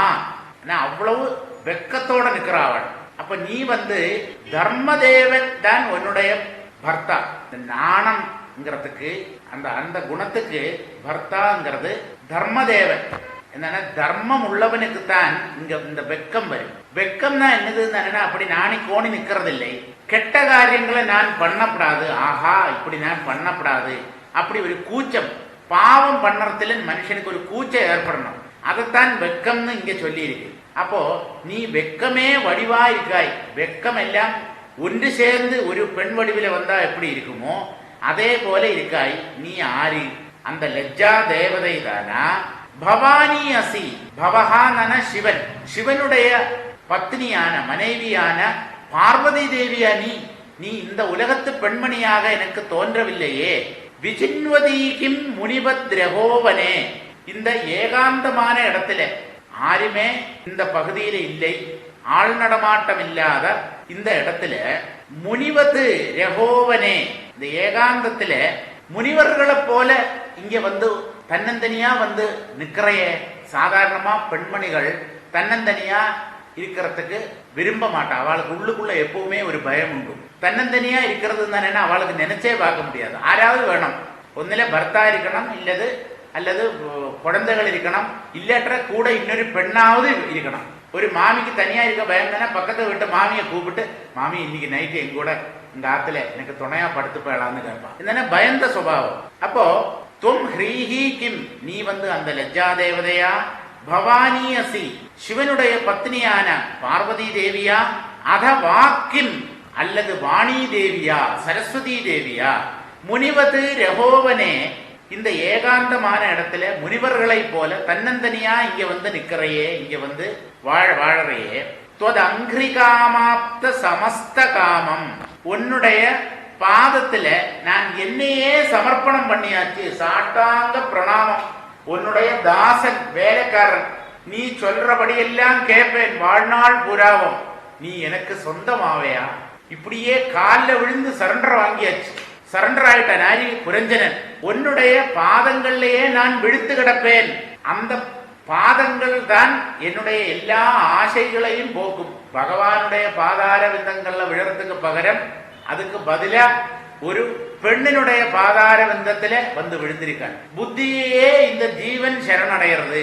பகவான சரணடைவதற்கு பதிலாக தன்னுடைய புத்தி தான் எல்லாம் நினைச்சு, அந்த புத்திக்கு மேல எதுவும் இல்லைன்னு நினைச்சு அந்த புத்திக்கு அடிமையா வாழ்ந்துருக்கான். அதைத்தான் இந்த பெண்ணினுடைய காலில அந்த புரஞ்சனன் விழுந்தான் சொல்றது. அந்த உன்னுடைய காலடிகள் தான் என்னுடைய எல்லா ஆசைகளையும் நிறைவேற்றும், பூர்த்தி பண்ணும். பதிம் விசின்வதி ரமாகிம், இப்படி இந்த தேவதைகள் எதுவும் இல்லை நீ அப்படின்னு இன்னும் ஒரு சான்ஸ் என்னதுன்னா, நீ மகாலட்சுமியா தான் இருக்கணும். உன்னுடைய கணவனான மகாவிஷ்ணுவை தேடி இங்க வந்திருக்காய். ரமாகிம், மகாலட்சுமியா? ஆனா பார்த்தானா மகாலட்சுமி மாதிரி தெரியலையே. ஏன்னா மகாலட்சுமியுடைய கையில தாமரைப்பூ இருக்குமே, உன் கையில தாமரைப்பூ இல்லையே, அது கீழங்க விழுந்துடுதா அப்படின்னு கேக்குறாரு. கராகிராது பத்மகோஷகா ஓ பதிதா, நீ வர வழியில உன்னுடைய கையில இருக்க கூடின அந்த தாமரை பூ கீழே எங்காவது விழுந்து விட்டதா? இப்போ ஒரு பெண்ணை பார்த்து நீ சரஸ்வதியா, மகாலட்சுமியா, பார்வதியா, அல்லாட்டா லஜ்ஜா தேவதையா, இப்படி அடிமை ஆயிடுறான் அந்த பெண்ணின் அழகில. அவளை எப்படியாவது சொந்தமாக்கணும், அவள் தன்னுடையவள் ஆகணும், இப்படி ஒரு ஆசை. அப்போ நீ எனக்கு கிடைக்கலைன்னா அப்புறம் நான் வாழ்ந்திருந்து பிரயோஜனம் இல்லை, என்னுடைய வாழ்க்கையே வீண் அப்படி நினைச்சுட்டான். நான் ரொம்ப கவலைப்பட்டிருக்கேன், உன்னுடைய பாதத்திலேயே நான் விழுந்திருக்கேன், உன்னுடைய தாசனா இருக்கேன், தொண்டனா இருக்கேன். இதெல்லாம் என்னதுன்னா லிங்க சரீரத்துல தான் இந்த புத்திங்கிறது இருக்கு, சூக்ஷ்ம சரீரம்.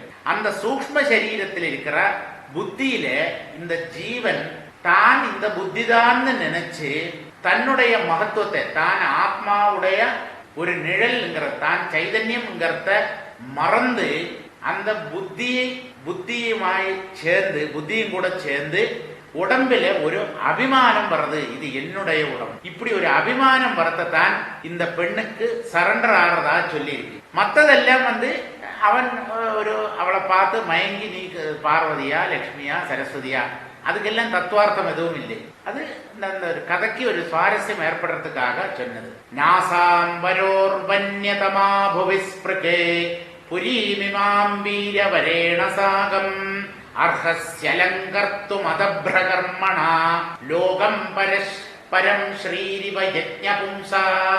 வரோரு சாதாரணமா அத சவ்யமா அர்த்தம் சொன்னா அழகின்னு அர்த்தம். அத கரெக்டா புட்டு அழகா அதனுடைய அர்த்தத்தை வச்சாச்சனா வர ஊருன்னா அழகான துடைகளை உடையவளே அர்த்தம், அழகின்னு அர்த்தம். புவிஸ்பிருகு, உன்னுடைய பாதங்கள் பூமியில பட்டிருக்கே.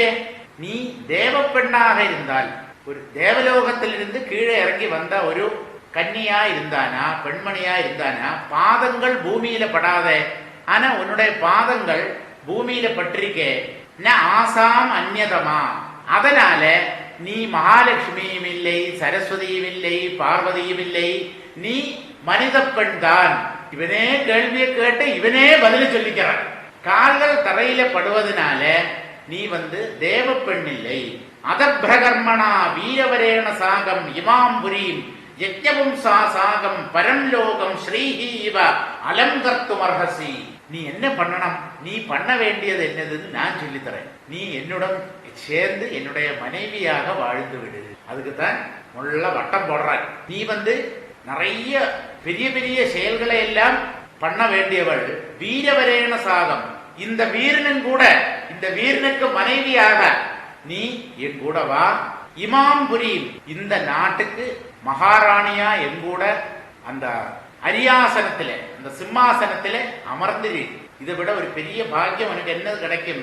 நீ எப்படி அமர்ந்திருக்கணும் தானா, யஜ்ஞபும்சா சாகம் பரம்லோகம் ஸ்ரீஹீவா, அந்த யஜ்ஞ புருஷனான மகாவிஷ்ணுவும் கூட அந்த வைகுண்டத்தில் இருக்கிற ஸ்ரீதேவி அல்லது மகாலட்சுமி இருக்காள, அந்த மகாலட்சுமி வைகுண்டத்துக்கே ஒரு அலங்காரமா இருப்பதை போல என்னுடைய நாட்டுக்கு நீ ஒரு அலங்காரமாக வேண்டும்.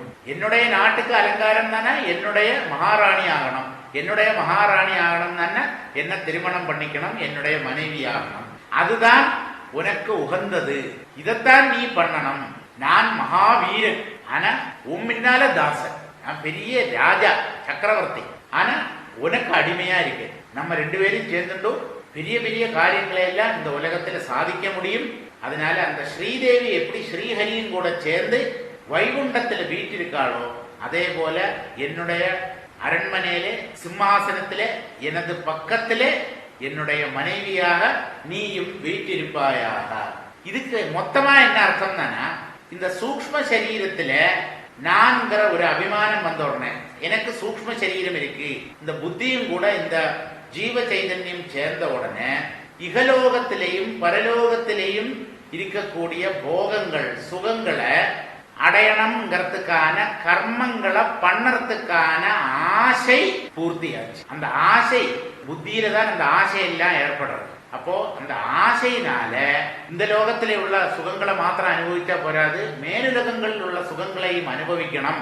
அப்படி ஒரு ஆசை மனிதனுடைய புத்தியில எழும்புறதுங்கிறதான் இந்த புத்தியும் கூட சேர்ந்துண்டு இந்த பொண்ணை பார்த்து நீ அப்படிப்பட்டவள் இப்படிப்பட்டவள் ஒன்ன மாதிரி வேற யாரும் இல்லை, நீ எங்கூட சேர்ந்துன்று சுந்தரி நீயும் சுந்தரி சுந்தரி சுந்தரன் ஞானும் சேர்ந்திருந்தால் திருவோணம் கிராஃபில நமக்கு இன்பகரமான ஒரு வாழ்க்கையை தொடங்கலாம். இப்படி எல்லாம் இந்த புத்தியும் கூட சேர்ந்து ஜீவன் மயங்கி போறதுனால ஏற்படக்கூடிய கஷ்டங்கள் தான். இப்படி இந்த ஆத்மாவை தன்னுடைய சுரூபத்தை பரமாத்மாவை இந்த ஜீவன் புத்தியும் கூட சேர்க்க வச்சிருக்கிறதுனால மறந்து விடுகிறார். யதேஷமாவாங்க விகண்டிதேந்திரியம் சவ்ரீட பாவஸ்மித விப்ரமத்ருவா த்வயோபசிருஷ்டோ பகவான் மனோபவः பிரபாததே அதானுகிரகாண சோபனே. ஹே பெண்மணி, நீ எனக்கு அருள் பண்ண வேண்டும், அனுகிரகம் பண்ணணும். அந்த பொண்ணுங்கிட்ட அந்த பொண்ணை பார்த்து அவனுக்கு அடிமையாயி பகவான் கிட்ட பேசுற பேச்சையெல்லாம் பேசுறான். நீ என்கிட்ட கிருப பண்ணணும் கேட்கிறான். எது அபாங்க விகண்டிதேந்திரியம், உன்னுடைய அந்த பார்வை இருக்கே, அந்த பார்வை மட்டுமே போதும். அன்பால அந்த ஓரக்கண்ணால நீ என்ன பார்த்தா இல்லவா, அப்பவே நான் உன்னுடைய அடிமையாகிவிட்டேன். அந்த ஓரக்கண்ணால நீ பார்த்ததுனால என்னுடைய இந்திரியங்களும் மனமும் வலுவிழந்து விட்டது, அதனுடைய சக்தி எல்லாம் போயிடுத்து. நான் ஒரு ஆண்மகன்கிறத எல்லாம் நான் மறந்துட்டேன். இப்ப என்னதுன்னா உனக்கு அடிமை. என்னுடைய 5 ஐம்புலன்களும் மனமும் உனக்கு சமர்ப்பணம். நீ சொல்றது மாதிரி இது என்னுடையது இல்லை, உன்னுடையது. நீ என்ன வேணாலும் பண்ணல, உன்னுடைய வேலைக்காரன் நான். இப்படி என்னுடைய இந்திரியங்களும் உன்வசமாகிவிட்டது, மனமும் உன்வசமாகிவிட்டது. அப்படிப்பட்ட மா என்னை சப்ரீட பாவஸ்மித விப்ரமத்ருவா, அந்த வெக்கத்தோடும் உதடுகளில் தவழும் புஞ்சிரிப்பாலேயும் அந்த அசங்கர புருவ கொடிகளாலேயும் நீ எனக்குள்ள காமத்தை உண்டு பண்ணிருக்காய். துவயா உபசிருஷ்டா, நான் என்னுடைய கட்டுப்பாட்டை மீறிவிட்டேன், எனக்கு கண்ட்ரோல் பண்ண முடியலை. பகவான் ஏஷகா மனோபவா, மனசிலிருந்து பிறந்த இந்த பகவான், மனசிலிருந்து பிறக்கிற தேவன் ஆறுன்னா காமம், காமதேவன், மன்மதன், ஆசை.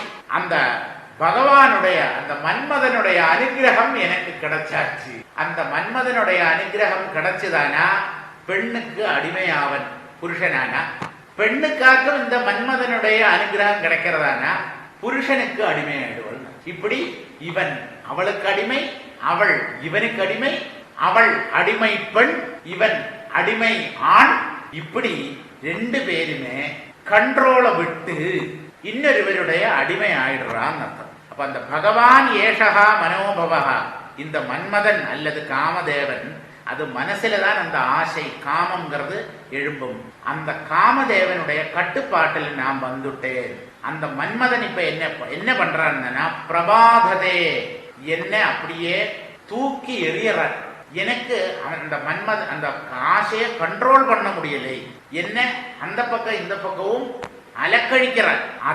அதனாலே சோபனே, அழகிய பெண்மணியே, அனுகிரகானா, என்னை எனக்கு அனுகிரகம் பண்ணினா பண்ணுங்கிற. உன்னுடைய அருள் எனக்கு தேவைப்படுறது, உன்னுடைய கிருபை தேவையா இருக்கு. இப்படி ஒரு அடிமையா போனோமா? உன்னுடைய அந்த ஓரக்கண் பார்வையினால என்னுடைய புலன்கள் எல்லாம் தளர்ந்து போச்சு, அதனுடைய பலமெல்லாம் போயிடுத்து.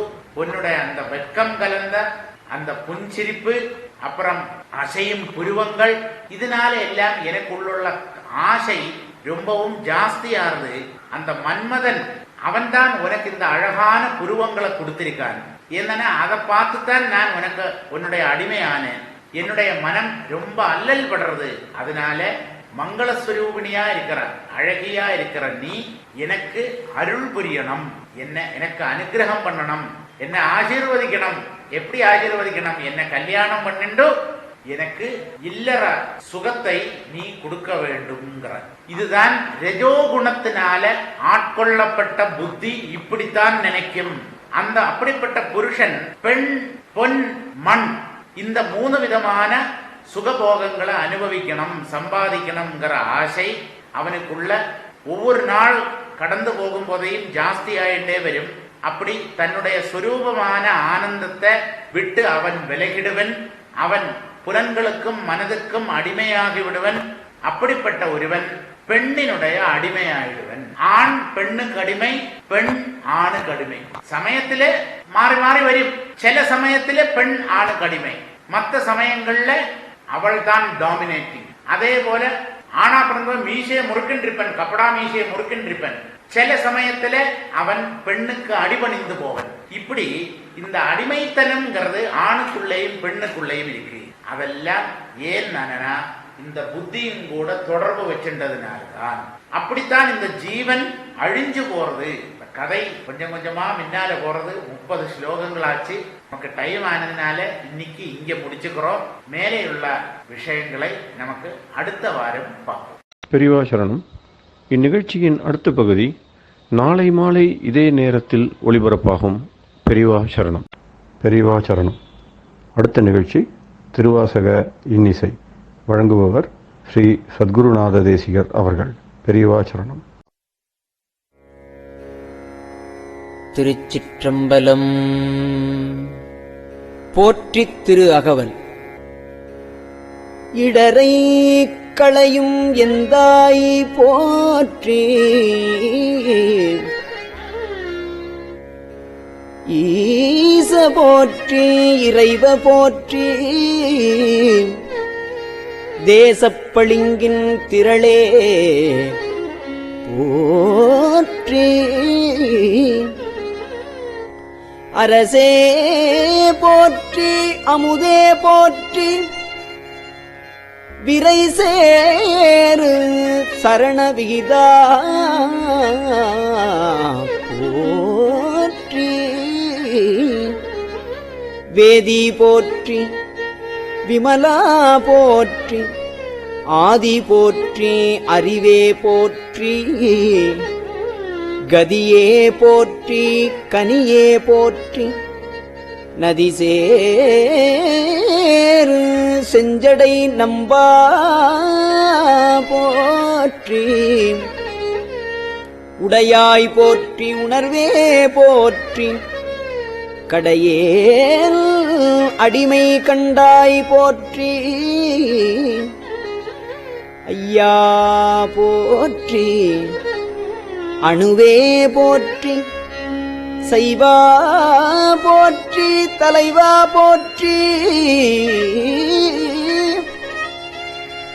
குறியே போற்றி குணமே போற்றி நெறியே போற்றி நினைவே போற்றி வானோர்க்கு அரிய மருந்தே போற்றி ஏனோர்க்கு எளிய இறைவா போற்றி மூவேள் சுற்றம் முரண் உரு நரகிடை ஆழாமே அருளரசே போற்றி தோழா போற்றி துணைவா போற்றி வாழ்வே போற்றி என் வைப்பே போற்றி முத்தா போற்றி முதல்வா போற்றி அத்தா போற்றி அரணே போற்றி உரை உணர்வு விரந்த ஒருவ போற்றி விரிகடல் உலகின் விளைவே போற்றி அருமையில் எளிய அழகே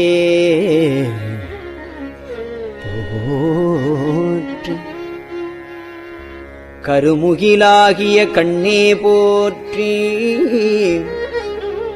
மன்னிய திருவருள் மலையே போற்றி என்னையும் ஒருவனாக்கி இருங்கடல் சென்னியில் வைத்த சேவக போற்றி தொழுத கை துன்பம் துடைப்பாய் போற்றி அழிவிலா ஆனந்தவாரி போற்றி அழிவதும் ஆவதும் கடந்தாய் போற்றி முழுவதும் இறந்த முதல்வா போற்றி மானேர் நோக்கி மணாளா போற்றி வானகத்தமரரு தாயே போற்றி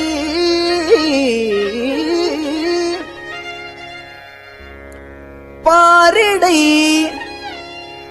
ஐந்தாய் பரந்தாய் போற்றி நீரிடை நான்காய் நிகழ்ந்தாய் போற்றி தீடை மூன்றாய் திகழ்ந்தாய் போற்றி வழியிடை இரண்டாய் மகிழ்ந்தாய் போற்றி வெளியிடை ஒன்றாய் விளைந்தாய் போற்றி அழிபவர் உள்ளத்தமுதே போற்றி கனவிலும் தேவர்க்கு அறியாய் போற்றி நனவிலும் நாயேற்கு அருளினை போற்றி இடைமருது உறையும் எந்தாய் போற்றி சடையடை கங்கை தரித்தாய் போற்றி ஆரூர் அமர்ந்த அரசே போற்றி ஆரூர் அமர்ந்த அரசே போற்றி ஆரூர் அமர்ந்த அரசே போற்றி சீரார் திருவையாரா போற்றி அண்ணாமலையம் அண்ணா போற்றி கண்ணாரமுத கடலே போற்றி ஏகம்பத்துரை எந்தாய் போற்றி பாகம் பெண்ணுருவானாய் போற்றி பராய்த்துறை மேவிய பரனே போற்றி சிராப்பள்ளி மேவிய சிவனே போற்றி சிராப்பள்ளி மேவிய சிவனே போற்றி மற்றோர் பற்றிங்கு அறியேன் போற்றி குற்றாலத்து எம் கூத்தா போற்றி கோகழி மேவிய கோவே போற்றி ஈங்கோய் மலையும் எந்தாய் போற்றி பாங்கார் பழனத்து அழகா போற்றி கடம்பூர் மேவிய விடங்கா போற்றி அடைந்தவர் கருளும் அப்பா போற்றி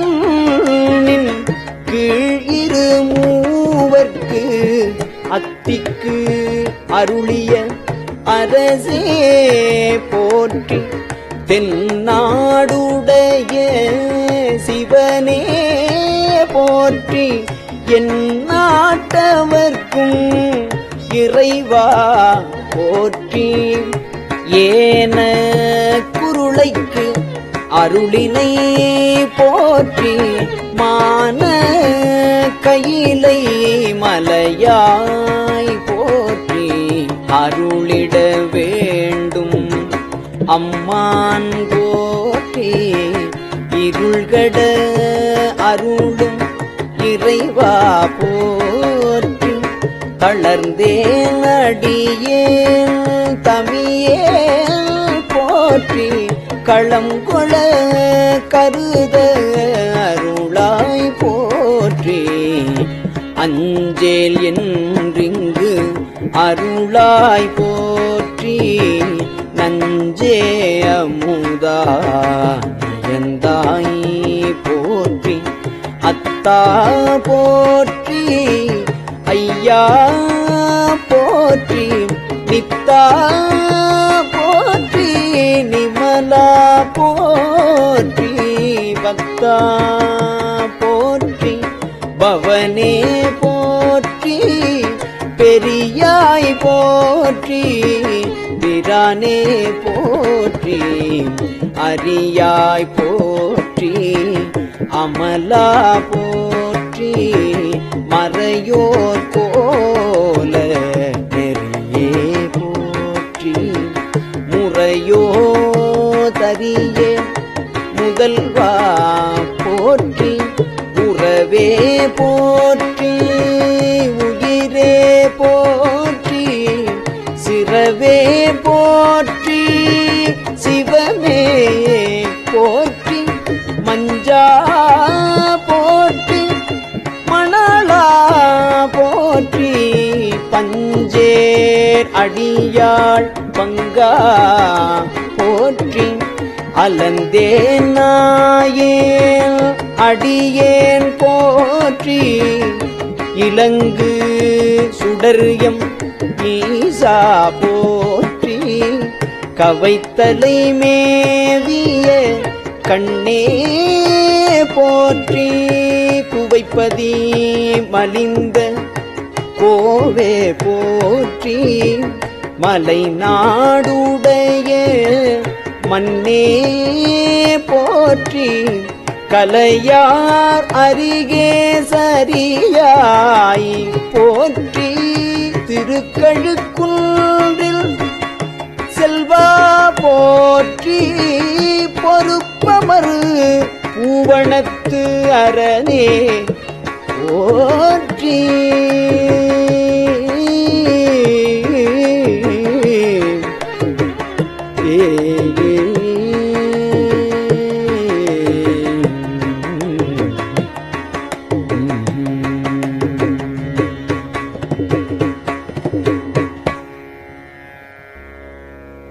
அருவமும் உருவமும் ஆனாய் போற்றி மருவிய கருணை மலையே போற்றி துரியமும் இறந்த சுடரே போற்றி தெரி அரிதாகிய தெளிவே போற்றி தோளாமுத்தச் சுடரே போற்றி ஆளானவர்கட்கு அன்பா போற்றி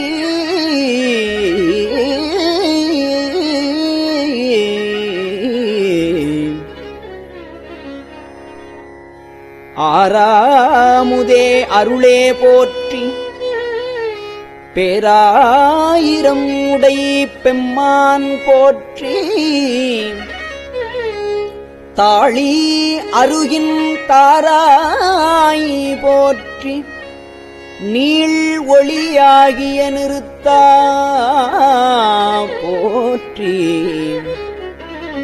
சந்தனச் சாந்தின் சுந்தர போற்றி சிந்தனைக்கு அரிய சிவமே போற்றி மந்திரமாமலை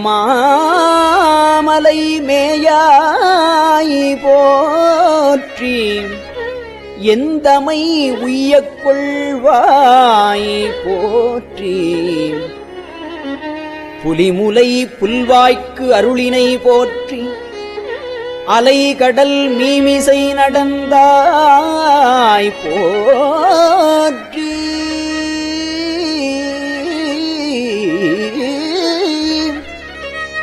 கருங்குருவிக்கு அன்று அருளினை போற்றி இரும்புலன் புலர இசைந்தனை போற்றி படியுற பயின்ற பாவக போற்றி அடியொடு நடுகிறானாய் போற்றி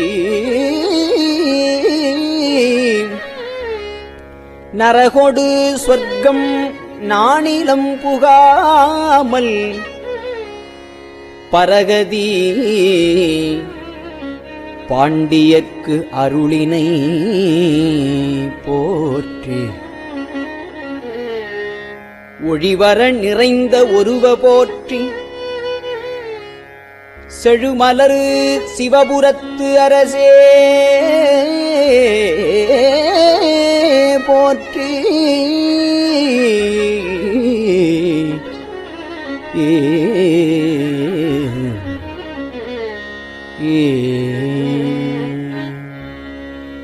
கழுநீர் மாலை கடவுள் போற்றி கழுநீர் மாலை கடவுள் போற்றி தொழுவார் மையல் துணிப்பாய் போற்றி பிழைப்பு வாய்ப்பொன்று அறியா நாயேன் குழைத்த சொல்மாலை குண்டருள் போற்றி புறம்பல எரித்த புராண போற்றி பரம்பரஞ்சோதி பரனே போற்றி போற்றி போற்றி புயங்க பெருமாள் போற்றி போற்றி புராண காரண போற்றி போற்றி சய சய போற்றி போற்றி போற்றி புராண காரண போற்றி போற்றி சய சய போற்றி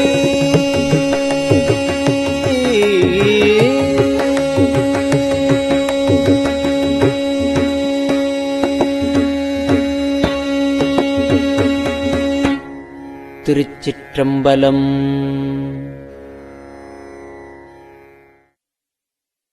பெரியவா சரணம். இந்நிகழ்ச்சியின் அடுத்த பகுதி நாளை மாலை இதே நேரத்தில் ஒளிபரப்பாகும். பெரியவா சரணம். பெரியவா சரணம். பெரியவா வானொலியின் இன்றைய நிகழ்ச்சிகளின் நிறைவாக திருப்பொன்னூசல் வழங்குபவர் சத்குருநாத தேசிகர் அவர்கள். பெரியவா சரணம். திருச்சிற்றம்பலம். திருப்பொன்னூசல். உன்னற்கரியதிரு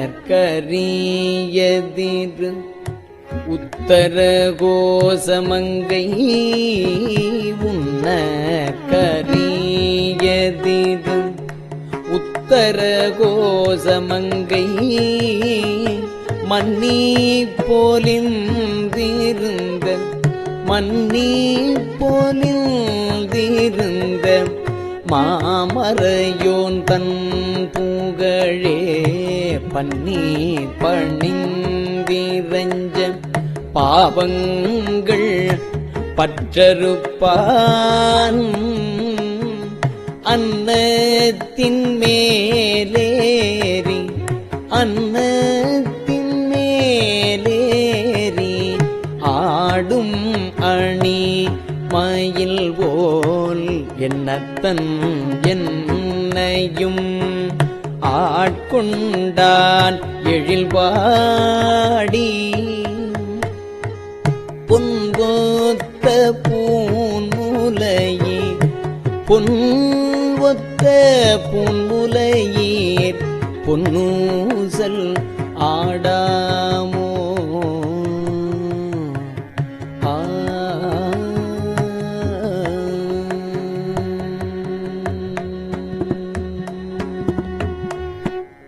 திருச்சிற்றம்பலம். கஞ்சிவய காமாட்சி தன் குழந்தாய் சங்கரரே கஞ்சிவய காமாட்சி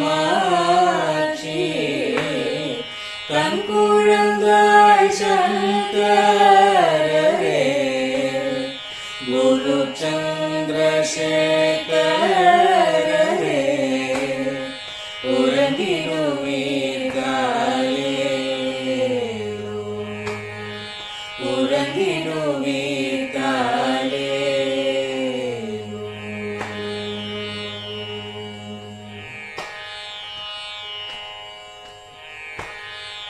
ஆதிகுரு சங்கரராய் அன்றொரு நாள் வந்தவரே அறுபத்து எட்டாகும் பீட்டபதி காலே ஏழுலகம் பூப்பவரே காப்பவரே கடப்பவரே எல்லோர்க்கும் அருள்பவரே உலகிடுவீர்காலே அயனுடனே மாலவனோ தேடிய பொற்பதத்தவரே அருமறைகள் சாற்றும் முயல் மலர்பதமே காலே முக்தி நிலை எய்திடவே சக்தி தரும் சத்குருவே முக்தி நிலை எய்திடவே சக்தி தரும் சத்குருவே நித்தமெங்கள் நாவீசையில் நித்திரை கொள்தாளே நித்தமெங்கள் நாவீசையில் நித்திரை கொள்தாளே நித்தமெங்கள் நாவீசையில் நித்திரை கொள்தாளே.